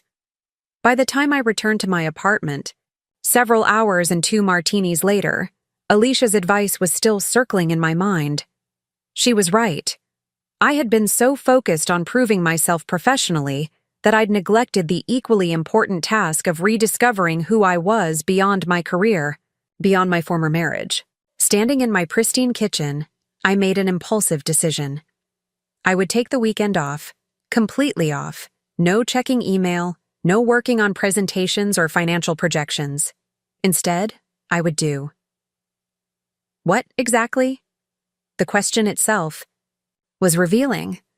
I had forgotten how to structure time that wasn't dedicated to work or social obligations. What had I enjoyed before my life became consumed by Omni and the aftermath of Nate's betrayal? Reading for pleasure, certainly. Not business books or industry reports, but novels that transported me to other worlds and perspectives. Hiking in the mountains north of Oak Ridge. Cooking elaborate meals from scratch, something I'd largely abandoned as Nate's, and my schedules grew increasingly hectic. Simple pleasures, perhaps, but authentic ones. Starting points for rebuilding a life that included joy as a priority, not just achievement. Friday morning, I shocked my assistant by informing her I would be unreachable until Monday. I cleared my calendar, delegated pressing matters to appropriate team members, and left the office by noon, ignoring the startled glances as I walked through the open workspace hours earlier than usual. My first stop was a bookstore, where I selected 3 novels purely based on what intrigued me rather than what might impress others in a business context. Next, I visited a specialty food market, filling my basket with ingredients for dishes I'd been wanting to try.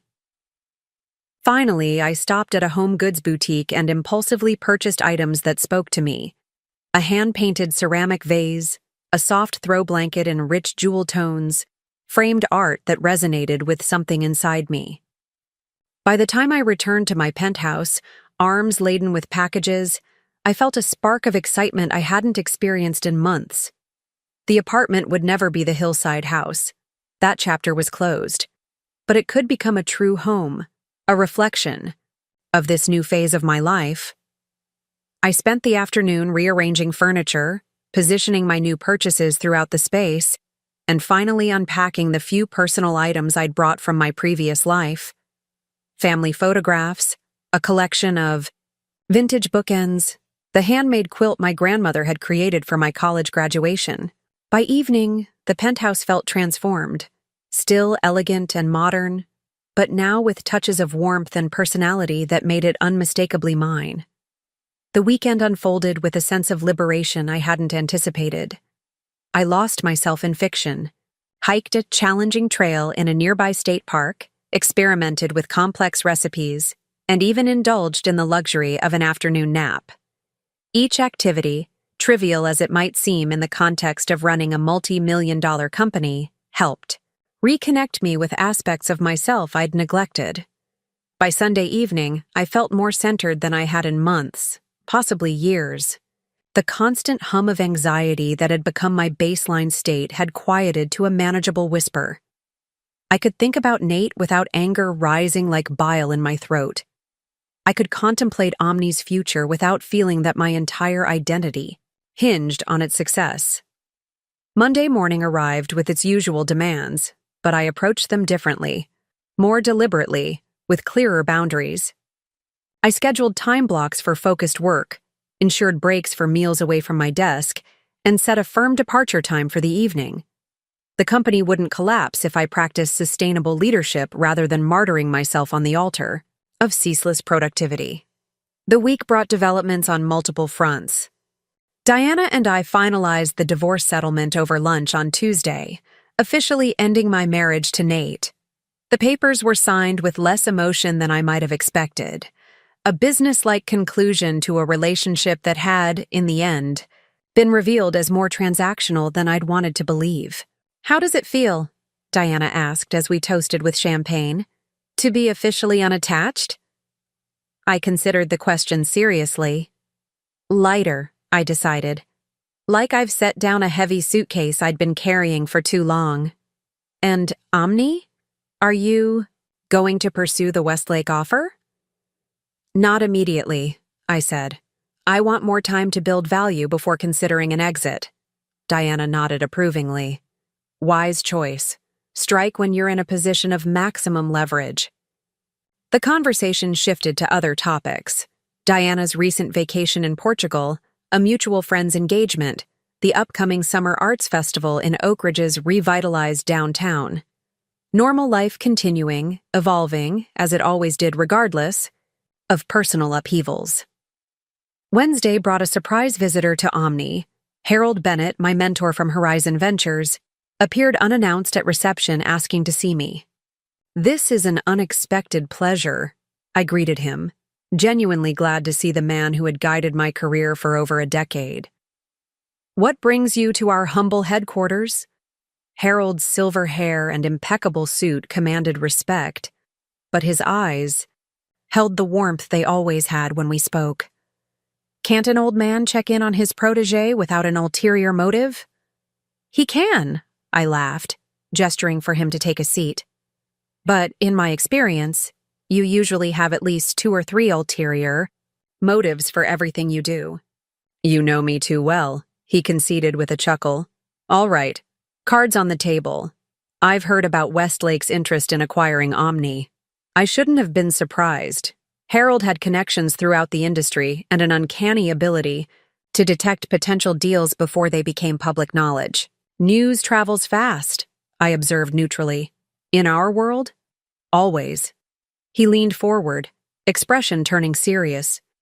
"Megan, before you make any decisions, I want you to consider an alternative proposition. Horizon is interested in taking a significant minority position in Omni, not control, but enough to provide growth capital and strategic support." The proposal caught me off guard. Horizon as an investor rather than facilitating an acquisition? Harold nodded. "We've been watching Omni's performance under your leadership. The operational improvements you've implemented in just a few months are impressive. The board believes there's substantial untapped potential here, especially with the right backing. And my role at Horizon? We discussed a leave of absence, not a permanent departure. That's where things get interesting, Harold replied, a slight smile playing at the corners of his mouth. We're proposing a unique arrangement. You would remain Omni's CEO for at least the next 2 years, focusing on executing your growth strategy. After that, assuming key milestones are met, you would have the option to return to Horizon as a managing partner, with Omni as part of your investment portfolio. The proposal was elegant, a path that would allow me to complete what I'd started at Omni while eventually returning to venture capital in a more senior role. It would also provide the capital Omni needed for expansion without surrendering control to a competitor like Westlake. What about Nate? I asked, the question unavoidable. He's still a significant shareholder, and we've just finalized our divorce. We've anticipated that complication, Harold assured me. Part of our proposal includes an offer to buy out his remaining shares at a premium, enough to make it financially attractive for him to exit completely. From our conversations with him, we believe he's receptive to the idea. You've spoken with him already. I tried to keep the surprise from my voice. Preliminary discussions only, Harold clarified. He understands this would require your agreement as majority shareholder. But yes, he expressed interest in a clean break that would allow him to pursue new ventures. The revelation wasn't entirely surprising. Despite our carefully constructed professional detente, Nate had seemed increasingly restless at Omni, present physically but emotionally distant, his entrepreneurial spirit chafing under the constraints of advisory status in a company he'd founded but no longer controlled. I'd need to review the full proposal, I said cautiously, and discuss it with the board. Of course, Harold agreed, producing a sealed envelope from his briefcase. All the details are here, including the valuation methodology and proposed governance structure. Take your time, Megan. This isn't a decision to rush. After Harold left, I sat with the sealed envelope on my desk, contemplating the path forward.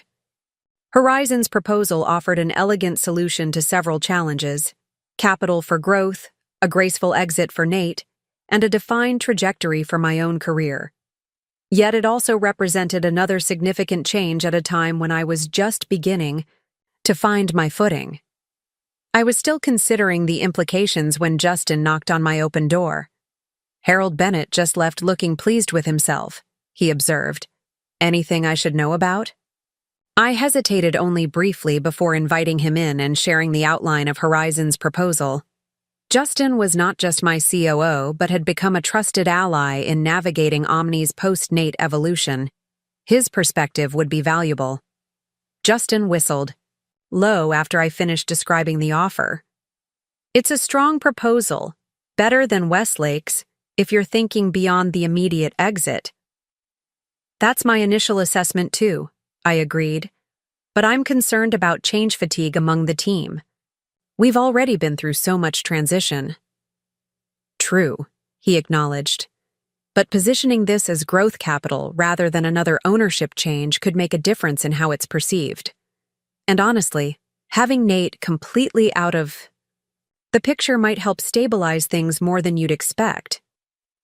You think his presence is still disruptive? Justin chose his words carefully. Not intentionally. But there's an unavoidable awkwardness that affects everyone.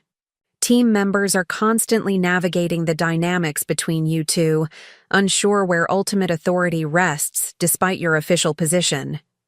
A clean break would clarity those lines permanently. His assessment was fair. Despite our best efforts to maintain professionalism, the lingering tension between Nate and me created subtle undercurrents throughout the organization. Hesitant conversations that paused when one of us entered a room, debates about whether to include both of us in certain meetings, the occasional competing directional guidance that confused team members caught in the middle. What about you? I asked. How would you feel about Horizon as an investor and Nate exiting completely? Professionally? I think it's the right move for Omni at this stage. He paused. Personally, it would be strange. Nate and I built this place from nothing. But companies evolve, and sometimes founders need to step away for that evolution to continue. I nodded, appreciating his honesty. I'll review the full proposal tonight and we can discuss it more tomorrow. In the meantime, absolute discretion, Justin finished for me. No one needs to know we're considering this until decisions are made. That evening in my apartment, I poured a glass of wine and opened Harold's envelope, spreading the contents across my dining table. The proposal was comprehensive, as I'd expected from Horizon. Detailed financial projections, governance recommendations, milestones tied to additional funding tranches. The valuation was fair, perhaps even generous, reflecting Harold's belief in Omni's potential under the right leadership. The section addressing Nate's exit was particularly interesting. Horizon proposed buying his shares at a 15% premium to current valuation, contingent on a non-compete agreement that would prevent him from starting or joining a direct competitor for 3 years. It was a golden handcuffs arrangement that would give him financial freedom while protecting Omni's market position during a critical growth phase. As I reviewed the documents, my phone chimed with a text from an unexpected source, Nate himself. Heard Harold visited today. Can we talk? No. Agenda beyond clearing the air. The message gave me pause. In the week since our divorce was finalized, Nate and I had maintained strictly professional communication, limited to Omni-related matters and conducted primarily in group settings. A private conversation, to clear the air, represented a departure from our unspoken protocol. Yet, if Horizon's proposal moved forward, we would need to address our personal history more directly than we had been willing to do so far. Perhaps this was an opportunity to begin that process on neutral ground. After brief consideration, I replied, "Tomorrow, lunch at Riverside Terrace, 1 p.m. It was a public venue, but afforded enough privacy for a sensitive conversation, the perfect middle ground between the intimacy of a private meeting and the safety of a crowd." "Agreed," he responded simply. "Thank you." I returned to the proposal, analyzing projections and terms until nearly midnight. By the time I finally prepared for bed, I had reached a tentative conclusion. Horizon's offer aligned with my vision for Omni's future and provided the cleanest possible resolution to the complex entanglement with Nate that my impulsive acquisition had created. There were details to negotiate, terms to refine, but the fundamental structure made sense both commercially and personally. The next morning brought a new complication. The Carter account, Omni's largest client, and the one Nate had warned me about months earlier, was experiencing implementation issues that threatened the entire project timeline. The technical team had been working through the night to identify the root cause, but the client was understandably concerned. "They've requested an emergency meeting with leadership," Justin informed me as we huddled in my office with the engineering director. "Specifically, they asked for both you and Nate to attend." I glanced at my watch. It was just past 10, giving us nearly 3 hours before my scheduled lunch with Nate. "Set it up for 11, I decided. I want our technical team to have at least a preliminary diagnosis before we go in." "Already done," Justin nodded. "Conference room A is reserved. I've briefed Nate on the situation, and he's reviewing the latest logs from their system." The client meeting was tense, but ultimately productive.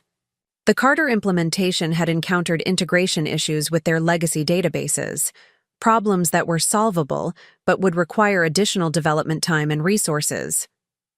Nate and I presented a united front, each leveraging our particular strengths.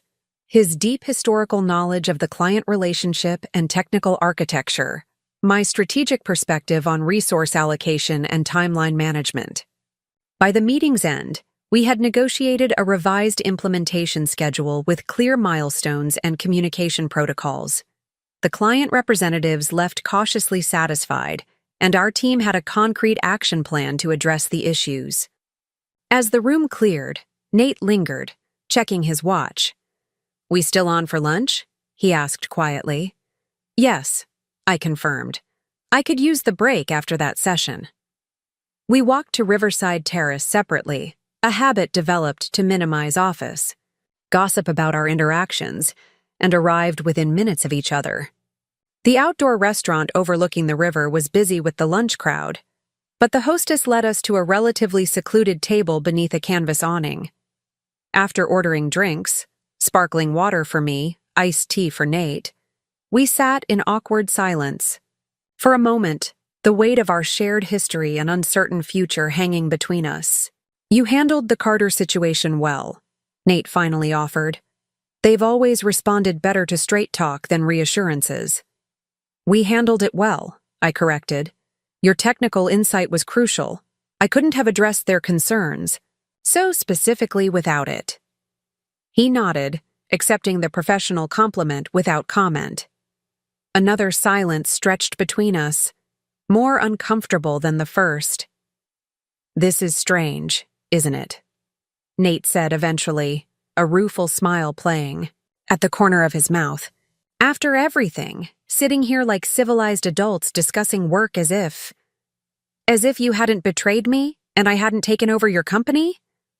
I finished for him, more bluntly than I'd intended. To my surprise, Nate laughed, a genuine sound I hadn't heard from him in months. Exactly that, not exactly a conventional divorce narrative.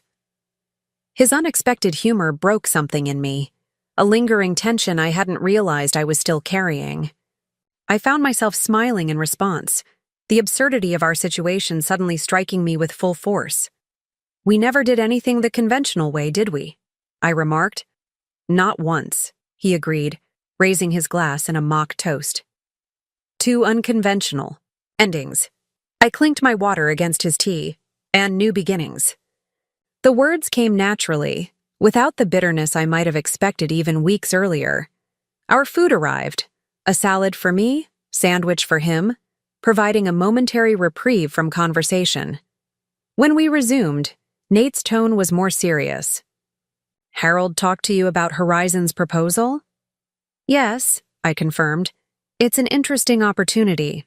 For the company and for both of us, potentially." Nate nodded slowly. "I think it might be the right move, Megan. For Omni to grow the way it should and for us to disentangle." "You'd be leaving the company entirely," I observed. "Are you ready for that?" He considered the question thoughtfully. 6 months. Ago? No. But now? He shrugged. "Omni's in good hands.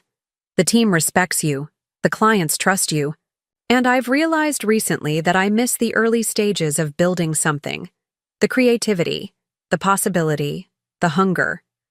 I've had some ideas percolating." "A new venture?"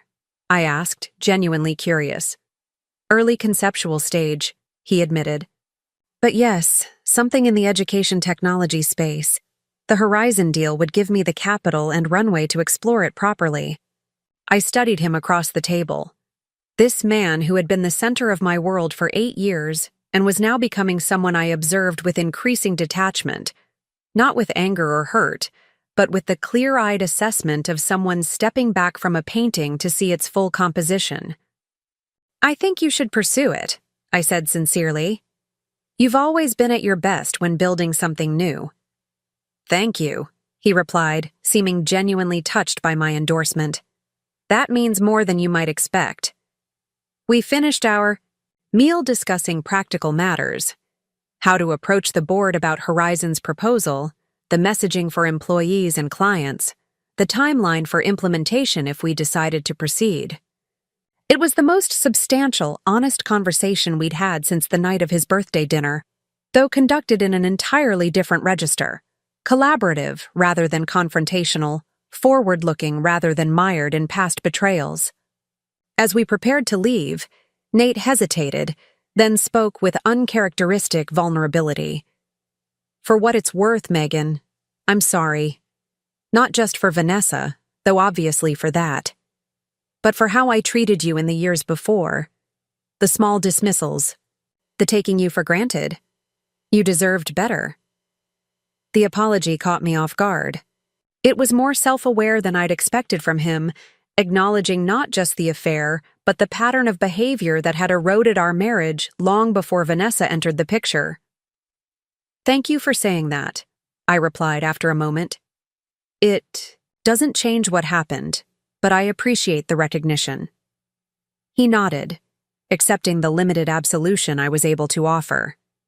Good luck with the board presentation tomorrow. For what it's worth, I think Horizon's proposal is the right path forward, for Omni and for both of us. As we parted ways outside the restaurant, I felt a curious sense of closure. Not the dramatic, cinematic kind I might once have imagined, but something quieter and more nuanced. The conversation hadn't erased the hurt or undone the betrayal, but it had shifted something fundamental in how I viewed both Nate and our shared history. Perhaps this was what moving forward truly looked like. Not a complete erasure of the past, but a gradual recategorizing of its significance, its power, to define the present moment, diminishing with each step into a future of my own design. The board meeting the following day marked a turning point for Omni Solutions and for my own journey of redefinition. The presentation of Horizon's investment proposal unfolded more smoothly than I had anticipated. With Harold's poised articulation of the financial benefits and my clear vision for Omni's future, the board members responded with enthusiasm rather than hesitation. This partnership allows us to accelerate growth while maintaining our core identity, I explained, standing before the projector screen displaying our 5-year forecast. The capital infusion addresses our immediate expansion needs without diluting our company culture or compromising our product direction. Thomas Wexler, the most conservative member of the board, leaned forward with interest. And Mr. Williams is comfortable with this arrangement? His complete exit from the company he founded? I glanced at Nate, who had insisted on attending, despite not being required for the presentation. We had agreed he would address this question directly to eliminate any perception of coercion. More than comfortable, Nate replied, his voice steady. I believe this is the right evolution for Omni. The company needs consistent leadership with a clear mandate, which Megan has proven capable of providing. My interests have shifted toward new ventures, and this arrangement benefits all parties. His endorsement carried weight, particularly with the board members who had been his early supporters.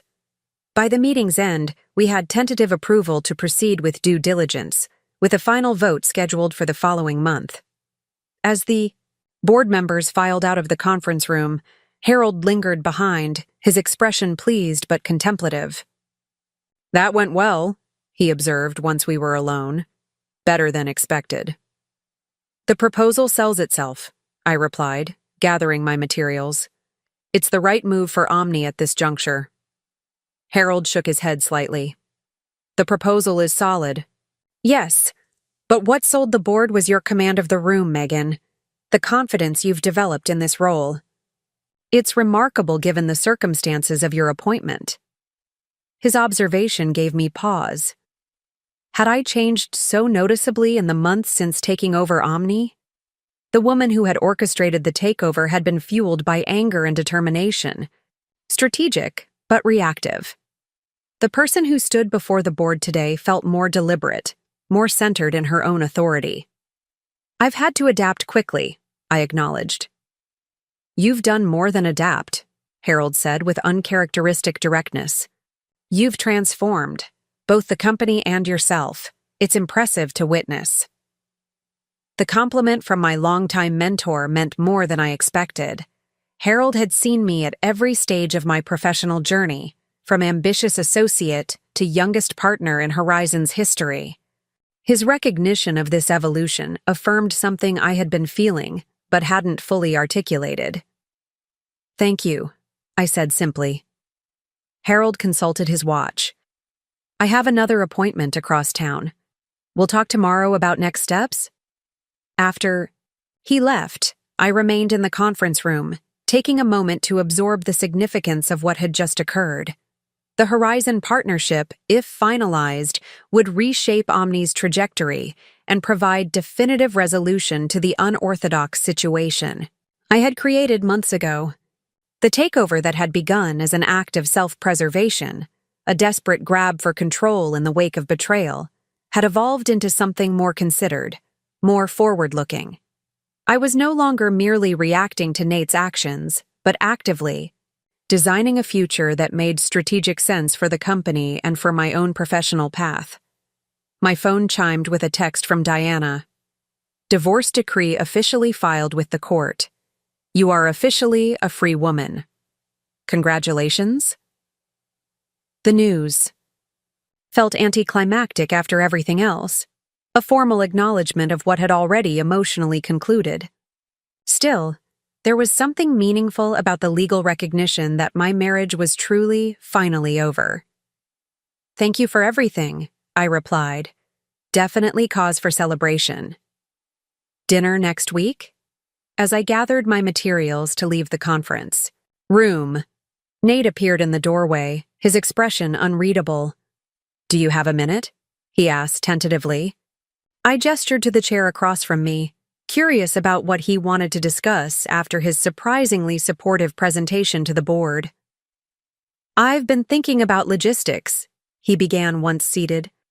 Assuming the Horizon deal goes through, I'll be exiting Omni completely within 60 days.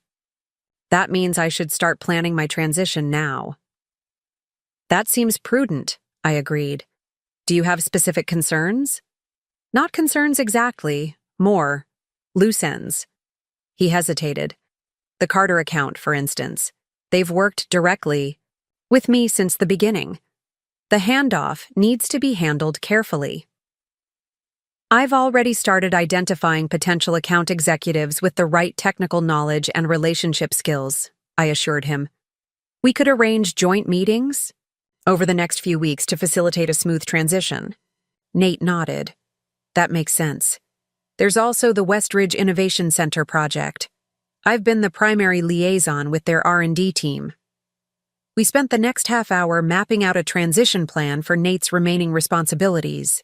Client, relationships, internal projects, and institutional knowledge that hadn't been properly documented.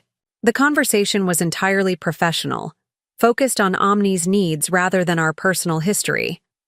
As we concluded, Nate paused, seeming to debate whether to say something more. This is strange to admit, he finally said, but I'm actually excited about what comes next. For Omni under your leadership, and for my own new chapter. The candor in his voice suggested genuine self-reflection rather than performative politeness. I studied him for a moment, trying to reconcile this self-aware, forward-looking man with the husband who had betrayed me so thoroughly. I think that's healthy, I replied carefully, for both of us to be looking ahead rather than behind. Vanessa and I aren't together, by the way, he added abruptly. I don't know if you knew that or cared, but it ended weeks ago. The revelation wasn't entirely surprising. Affairs born in deception rarely survived exposure to daylight and consequences. Still, I was uncertain how to respond or why Nate felt compelled to share this information. I didn't know, I said neutrally. But that's your personal business, Nate. You don't owe me updates on your love life. I know, he acknowledged. He shrugged, uncharacteristically inarticulate. It wasn't what I thought it was, or who I thought she was, or maybe who I thought I was. I don't know. There was a vulnerability in his admission that the old Megan, the one who had loved him, supported him, built a life with him, might have responded to with compassion or even reconciliation. But that woman was gone, transformed by betrayal, and its aftermath into someone with clearer boundaries and a more calibrated emotional compass. I hope you find more clarity moving forward, I said sincerely. You're too talented to waste time on relationships built on illusions, professional, or personal. He accepted this limited offering with a nod. You too, Megan, though you seem to have found your clarity already. After he left, I remained at the conference table, turning over our conversation in my mind. There had been a time when Nate's admission about Vanessa would have meant everything to me. Validation, vindication, perhaps even schadenfreude. Now it registered as merely informative, a footnote rather than a headline in the ongoing story of my life. This, I realized, was perhaps the most significant measure of my progress. Not the professional achievements or strategic victories, but this gradual emotional disentanglement, this recalibration of what and who mattered in my universe. The next 4 weeks passed in a blur of due diligence meetings, client presentations, and continued operational improvements at Omni. The Horizon partnership moved steadily toward finalization, with legal teams from both sides working through the details of the investment agreement and Nate's exit package. Throughout this period, I maintained the balanced approach to work and personal life that Alicia had advocated. I left the office at reasonable hours, protected my weekends for rejuvenation rather than catching up on email, and continued adding personal touches to my apartment, transforming it from a temporary landing place to a true home. I also reconnected with interests and people I had neglected during my marriage and its tumultuous end. I joined a book club focused on international fiction, something I'd always wanted to do but had dismissed as too time-consuming when managing Nate's social expectations alongside my own career. I resumed regular dinners with my parents, no longer filtering my experiences through the lens of what Nate would find interesting or appropriate to share. One Saturday morning in early June, I was enjoying coffee on my balcony, savoring the perfect spring weather, when my phone rang with a call from Tyler. "Morning, big brother," I answered cheerfully. "What is you calling before noon on a weekend?" "Can't a concerned sibling check in without an ulterior motive?" he replied, echoing Harold's words from weeks earlier. "They can," I laughed. "But in my experience, you specifically always have a reason for early morning calls." "Fair enough," Tyler conceded. "I heard through the grapevine that Omni's closing a deal with Horizon Ventures. Congratulations seem in order." "News travels fast," I observed, unsurprised that Tyler, with his extensive connections in Oak Ridge's business community, had caught wind of the pending transaction. "We're in the final stages. The board votes next week, but it's essentially a formality at this point." "That's fantastic, Meg. And Nate's completely out?" "Clean exit," I confirmed. "Generous compensation package in exchange for his shares and a 3-year non-compete. So he can't immediately start a competitor. Smart. It protects Omni's market position during a critical growth phase," I explained, "and gives him runway to explore ventures in adjacent spaces without directly competing." Tyler was quiet for a moment. "You sound remarkably objective about all this, given the history." His observation echoed my own recent reflections. "I am," I acknowledged. "The professional decisions make sense independent of the personal. History. That's progress, I think." "Significant progress," Tyler agreed. "A few months ago, you were buying his company as revenge for his affair." I winced slightly at the blunt characterization, though it wasn't entirely inaccurate. "That's a simplification, but not entirely wrong. My motives have evolved." "Along with you," Tyler said warmly, "which is actually why I'm calling. I have a proposition for you.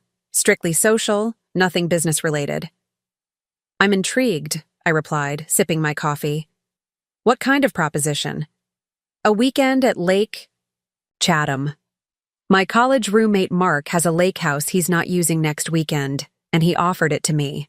I thought it might be nice for you to get completely away from Oak Ridge for a couple days. Clear your head before the board vote and all the transitions ahead." The invitation was tempting.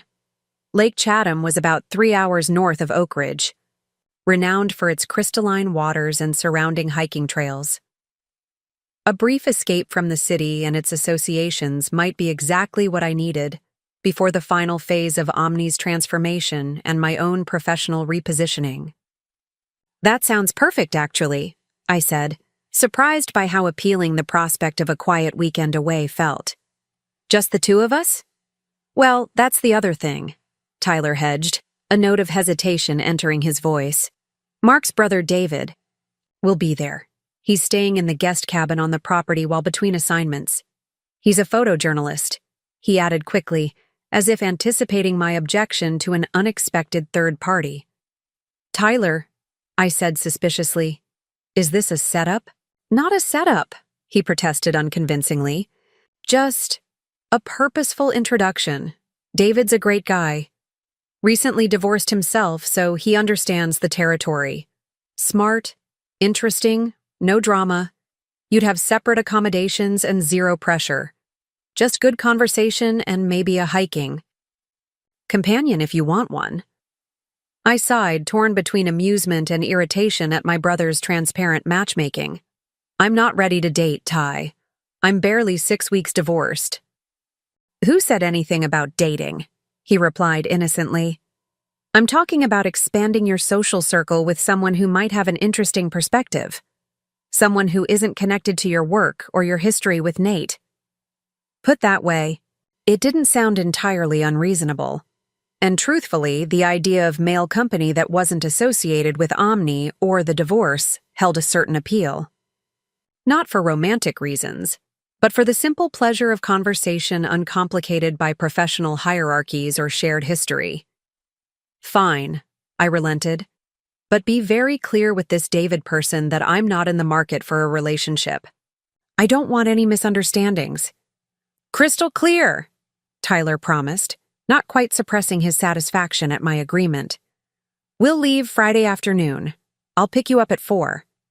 After we hung up, I remained on the balcony, contemplating this unexpected development. The lake weekend represented another small step in rebuilding a life independent of Nate and Omni. A life with room for spontaneity, new connections, and experiences chosen for their intrinsic appeal, rather than strategic value. The thought was both exhilarating and mildly terrifying. For so long, I had defined myself through professional achievement, and then through my marriage. Now I was learning to exist without these external definitions, to make choices based on what brought me genuine satisfaction rather than what advanced my career or pleased my husband. The week leading up to the board vote passed quickly, filled with final preparations and contingency planning. Justin and I worked closely to ensure Omni was positioned for a smooth transition once the Horizon partnership became official. We conducted departmental meetings to address employee concerns, reassuring teams that the investment represented growth opportunity rather than restructuring threat. Nate maintained his supportive stance throughout this process, which continued to surprise and occasionally unsettle me. The man who had once fought tenaciously for control in all circumstances, personal and professional, now seemed almost serene about relinquishing his connection to the company he had founded. You're handling this with remarkable grace, I observed during one of our transition planning sessions. It's not what I expected. Nate considered this for a moment before responding. I've had a lot of time to reflect recently. On Omni, on our marriage, on the kind of person I've been. He paused, choosing his words carefully. I didn't like what I saw in that reflection, Megan. The entitlement, the selfishness, the need to control outcomes regardless of impact on others. His self-awareness caught me off guard. This was not the Nate I had known, or thought I had known, during our marriage. What changed? I asked, genuinely curious. Besides losing my wife, my company, and my self-respect in the span of a few months, he replied with a wry smile. I started therapy, actually. Intensive work on understanding patterns I've repeated my entire adult life. The revelation was unexpected. Nate had always dismissed therapy as navel-gazing, preferring action to introspection in all areas of life. That's commendable, I said. unsure how else to respond to this glimpse of genuine growth in a man I had written off as irredeemably self-centered. "Don't sound so surprised," he said, a trace of the old Nate's defensiveness briefly surfacing. "Even I can recognize when I've hit rock bottom." "I didn't mean—" "I know," he interrupted, his tone softening. "And you're right to be skeptical. Words are easy. Sustained change is hard. But I'm trying, Megan. Not to win you back or undo what happened between us, but because I don't want to be that person anymore." The sincerity in his voice suggested this wasn't merely performative contrition, but genuine introspection. I found myself hoping, somewhat to my own surprise, that his efforts at personal growth would succeed, not for my sake, but for his own, and for whoever might be part of his future. "I wish you well with that journey," I said simply. "I mean, that." Our conversation shifted back to business matters after that brief detour into personal territory, but the exchange lingered with me throughout the day. There was something fitting in the parallel transformations occurring: Nate's internal work on his character, my reclamation of identity beyond our marriage, Omni's evolution from founder-led startup to professionally managed growth company. Different paths, but all moving toward healthier, more sustainable futures. Thursday morning, the day before the board vote and my weekend escape to Lake Chatham, I arrived at the office earlier than usual, intending to clear my desk of routine matters before the day's packed schedule. To my surprise, I found Justin, already in the conference room, surrounded by spreadsheets and looking uncharacteristically tense. "Problem?" I asked, setting down my coffee. He glanced up, visibly startled by my arrival. "Potentially, I was just about to call you. What's happened?" "Westlake reached out to 2 board members directly last night," he explained, pushing a document toward me.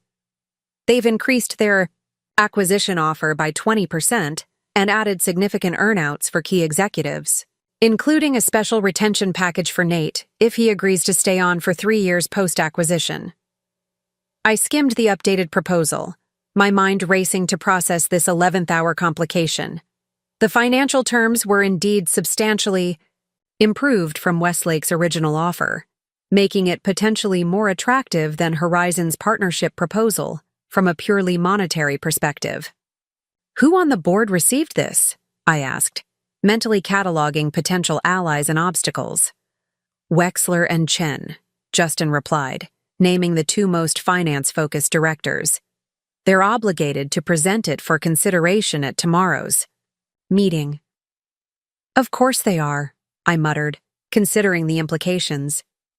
"This is clearly time to disrupt the Horizon vote." Justin nodded grimly. "Westlake's CEO is known for aggressive tactics. The question is whether this changes the calculus enough to sway the board." I studied the proposal more carefully, noting the structure of the deal and particularly the special provisions for Nate. "Have you spoken with Nate about this? The retention package is clearly designed to drive a wedge between us." "Not yet.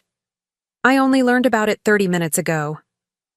Before I could respond, my phone rang with a call from Harold. Clearly, news of Westlake's counteroffer was traveling fast.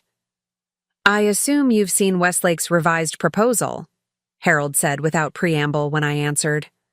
"Just reviewing it now," I confirmed. "Interesting timing." "Classic spoiler tactic," Harold agreed, his tone suggesting he'd seen this maneuver many times before. "The question is how you want to respond. Horizon could potentially match the financial terms, but that would change the fundamental nature of our partnership proposal." I considered our options carefully. "Let me speak with Nate and gauge the board's temperature. We should know by midday whether this represents a serious threat to our arrangement or just a desperate last-minute play." After ending the call with Harold, I asked Justin to contact Nate and request an immediate meeting. Within 30 minutes, the 3 of us were sequestered in my office, reviewing Westlake's counteroffer together. "Did you know this was coming?" I asked Nate directly, watching his reaction closely. "Absolutely not," he replied, looking genuinely surprised as he reviewed the documents. Though in retrospect, I should have anticipated something like this. Westlake's CEO has a reputation for dramatic 11th-hour maneuvers. The retention package specifically targeting you suggests they believe you're key to their strategy, Justin observed, or at least to disrupting our current plan. Nate shook his head, still studying the proposal. This isn't about my technical knowledge or client relationships. It's about optics. They're trying to create the narrative that the founder is being pushed out against his will, and they're riding to the rescue. His assessment aligned with my own reading of the situation. The question is whether it will work, I said. Wexler and Chen are pragmatists. If the financial differential is significant enough, they might advocate for reconsidering our direction. So what's our countermove? Justin asked, looking between Nate and me. I considered the question, mentally gaming out various scenarios and their likely outcomes. The simplest solution would be asking Horizon to match Westlake's improved financial terms, but that felt reactive rather than strategic. Moreover, it potentially sacrificed the thoughtful structure of the Horizon partnership for a short-term financial win. I think we need to reframe the conversation entirely, I said slowly, an idea taking shape. This isn't simply about financial terms. It's about Omni's future identity and market position. Nate nodded, seeming to follow my thinking. Horizon offers strategic partnership while preserving Omni's independence. Westlake would absorb us into their existing structure. Exactly, I agreed. We need to make tomorrow's discussion about long-term vision, not short-term financial gain. That might sway some of the board, Justin acknowledged, but Wexler and Chen are focused on maximizing shareholder value. They'll want concrete numbers, not abstract visions. He was right, of course. The financial differential between the offers was substantial enough that it couldn't be dismissed with purely strategic arguments. What if we could offer them both? Nate suggested unexpectedly. The strategic benefits of the Horizon partnership and financial terms competitive with Westlake's offer? I turned to him, curious. What are you thinking? My exit package, he said simply. It represents a significant portion of the deal's value. If I were to accept less, substantially less, the financial resources could be redirected to improve terms for other shareholders. The proposal caught me completely off guard. Nate was effectively offering to sacrifice millions of dollars in personal compensation to preserve Omni's independence and our planned partnership with Horizon. Why would you do that? I asked, unable to keep the suspicion from my voice. Your share value is rightfully earned. It's not just a golden parachute. Because Westlake would dismantle everything we've built, he replied with unexpected passion. The culture, the product direction, the client relationships, all subordinated to their existing business model. They're buying market share and talent, not vision. He paused, meeting my gaze directly. And because I believe in what you're doing with Omni, Megan, the direction you've taken the company these past months is better than where I was heading. It deserves a chance to fully develop. His sincerity seemed genuine, but I remained cautious. This is a significant financial sacrifice, Nate. Are you certain you've thought through the implications? I have, he assured me. I'm not acting from impulse here. The reduced exit package would still provide ample funding for my next venture, and the non-compete would remain the same. It's a reasonable adjustment that serves everyone's interests, except Westlake's, of course. Justin, who had been observing our exchange thoughtfully, spoke up. This could work. If we recalculate the shareholder distribution using Nate's revised exit terms, we could present a modified Horizon proposal that addresses the board's fiduciary concerns while preserving the strategic partnership structure. We'd need to move quickly, I noted. Harold and the Horizon team would need to review and approve the revisions before tomorrow's board meeting. I'll call Harold, Nate offered, surprising me again with his proactive support. We've known each other for years. I can explain my position directly and expedite the process. The next several hours passed in a flurry of revisions, calculations, and conference calls as we worked to restructure the Horizon proposal in response to Westlake's counteroffer. Nate was true to his word, working tirelessly alongside us to develop a solution that preserved the strategic partnership while improving the financial terms for remaining shareholders. By late afternoon, we had a revised framework that Harold and Horizon's investment committee had preliminarily approved. The new structure reduced Nate's exit package by nearly 30%, redirecting those resources to enhanced terms for other shareholders and additional growth capital for Omni's expansion plans. I've spoken privately with Wexler and Chen. Nate informed us as we finalized the presentation for the following day's board meeting. They're receptive to our revised approach, particularly the increased growth capital allocation. I think we've neutralized Westlake's gambit. I studied him across the conference table, still processing this unexpected alliance with the man who had once been my husband, then my adversary, and now, improbably, my partner in securing Omni's future. Thank you, I said sincerely. Your willingness to restructure your exit terms made this possible. Nate shrugged, a hint of his old confidence returning. It's the right move for everyone. Besides, he added with a small smile, there's a certain satisfaction in outmaneuvering Westlake's CEO. He's always been insufferably smug at industry events.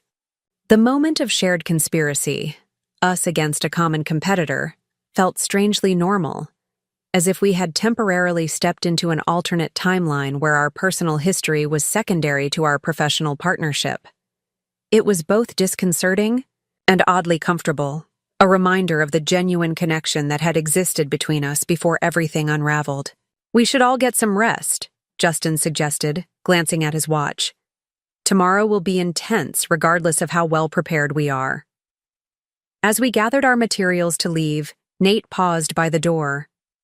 For what it's worth, Megan, I meant what I said earlier.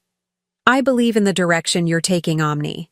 Whatever happens tomorrow, you've proven yourself as a leader in ways I never managed to do. The compliment was unexpected, and, I sensed, entirely genuine. That means a lot coming.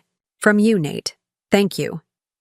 Friday morning arrived with the nervous energy that precedes any major corporate decision. The board meeting was scheduled for 10 o'clock, with presentations from both the Horizon team and, now, representatives from Westlake, who had been hastily invited to present their counteroffer. I arrived early, reviewing my notes and centering myself for what promised to be a challenging session. Justin joined me shortly after, his calm presence reassuring as always. Ready for this? He asked, setting down 2 cups of coffee, one for himself, one for me. As ready as possible, I replied, accepting the coffee gratefully. Nate's conversations with Wexler and Chen seem promising, but board dynamics can be unpredictable. True, Justin acknowledged. But we have a strong case and the right team to make it. That counts for a lot. The board meeting unfolded much as we had anticipated. Harold and the Horizon team presented first, outlining their revised partnership proposal with the enhanced financial terms made possible by Nate's restructured exit package. They emphasized the strategic alignment between Horizon's investment, philosophy, and Omni's product direction, the growth capital that would accelerate our expansion plans, and the governance structure that would preserve Omni's operational independence. Westlake followed with a polished presentation of their acquisition offer, focusing primarily on the premium valuation and potential synergies between our product lines. Their CEO, Martin Grayson, was smooth and persuasive, painting a vision of Omni as a critical component in Westlake's integrated enterprise solution. Integration is where true value is created, Grayson concluded confidently. Standalone operations cannot achieve the scale efficiencies and market penetration that full incorporation into Westlake's platform would provide. After both presentations concluded, the board entered closed deliberations, excluding all non-directors from the room. The waiting period that followed was excruciating. 2 hours of nervous pacing and speculative conversation as Harold, Justin, the Westlake team, and I awaited the board's decision. Nate found me in the small breakout room where I'd retreated to review emails and distract myself from the wait. "Holding up okay?" he asked, closing the door behind him. "Managing," I replied, though I'd forgotten how stressful these inflection points can be. "The board dynamics looked positive from where I was sitting," he offered. Chen was particularly engaged during Horizon's technical integration discussion. That's usually a good sign with him. "I noticed that too," I agreed, though Westlake made a compelling financial case. "Numbers without vision," Nate dismissed. "Grayson doesn't understand what makes Omni special. To him, we're just features to be absorbed and client relationships to be leveraged." His defense of Omni's unique value reminded me briefly of the passionate founder I had fallen in love with years ago, the man who could talk for hours about the transformative potential of the technology he was building. That authentic core had been obscured in recent years by ego and ambition, but perhaps it had never entirely disappeared. "Whatever happens," I said impulsively, "I want you to know I appreciate how you've handled this transition. It hasn't been easy for either of us, but you've been unexpectedly supportive."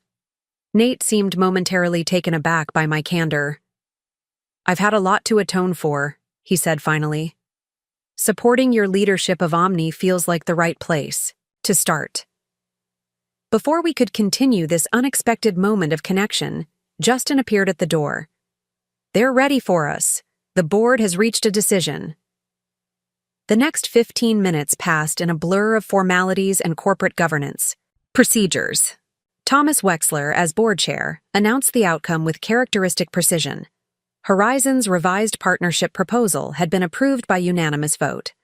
Westlake's counteroffer, while financially compelling, had been deemed less aligned with Omni's long-term strategic interests. Martin Grayson accepted the decision with professional courtesy that barely masked his disappointment. Harold caught my eye across the room, his slight nod conveying satisfaction with the outcome we had worked so hard to secure. As the meeting concluded and people began to disperse, a curious sense of anticlimax settled over me. This pivotal moment, the culmination of months of strategic maneuvering following my impulsive acquisition of Nate's company, felt somehow less dramatic than I had anticipated. Perhaps because the true transformations had already occurred internally, rendering the external validation almost secondary. Later that afternoon, as I finalized preparations for the weekend at Lake Chatham, Tyler texted to confirm our departure time. "Packed and ready for 4 p.m. pickup? Fair warning, I have excellent playlists prepared for the drive." I smiled at his enthusiasm. "Ready and looking forward to it," I replied. "Even the playlists." As I closed my suitcase, my phone rang with a call from Harold. "Congratulations, CEO," he greeted me warmly. "Today's outcome positions both Omni and you personally for remarkable growth." "Thank you for your confidence in both," I replied, genuinely appreciative of his unwavering support throughout this complex process. "You've earned it," he assured me. "Now, I assume you're taking some well-deserved time to decompress this weekend?" "Actually, yes. A lakeside retreat with my brother. No email, no calls, just nature and quiet." "Perfect," Harold approved. "When you return, we'll begin planning the next phase of this journey. Your transition back to Horizon is still approximately 24 months away, but it's not too early to consider who might succeed you at Omni when that time comes." His mention of succession planning, a necessary but often neglected aspect of leadership, reminded me how far I had traveled from the reactive, emotionally driven decision-maker who had orchestrated the hostile takeover of her husband's company. That woman had been focused solely on immediate control and vindication. The person I had become was thinking about legacy, about sustainable leadership beyond my tenure. "I have some preliminary thoughts on that front," I told Harold, "but let's discuss after the weekend." I want to approach it with a clear mind. After ending the call, I stood for a moment in my apartment. This space that had transformed from a hasty refuge to a true home over the past months. The journey from that explosive birthday dinner to this moment of quiet resolution had not followed any path I could have anticipated or planned. Yet standing here now, I felt a deep sense of rightness, of alignment between my external circumstances and internal truth. The doorbell rang precisely at 4 o'clock. Tyler's punctuality, as reliable as ever. As I descended in the elevator with my weekend bag, I felt a lightness that had nothing to do with the board's decision or the professional milestone achieved today. It was something more fundamental, the sensation of moving forward unburdened by the weight of past betrayals or the need for vindication. The woman who had sat across from her husband at that birthday dinner, watching in stunned silence as he announced his intention to leave her for another woman, had been defined by her marriage and then by its dramatic dissolution. The person stepping into Tyler's car for a weekend of simple pleasures and new connections was defined by something entirely different, by choices made deliberately, by a future crafted intentionally, by a self rediscovered and reconstructed from authentic elements. "Ready for adventure?" Tyler asked as I settled into the passenger seat. I glanced back briefly at my building, thinking not of what I was leaving behind, but of what I was carrying forward. "More than ready," I replied with genuine anticipation. "Let's go." As we pulled away from the curb, merging into the Friday afternoon traffic heading out of the city, I felt a surge of gratitude for this unexpected second act, not the one I had planned or imagined, but perhaps exactly the one I needed. The road ahead might not be perfectly mapped, but I was finally driving it on my own terms, eyes open, hands steady on the wheel. Up next, you've got 2 more standout stories right on your screen. If this one hit the mark, you won't want to pass these up. Just click and check them out.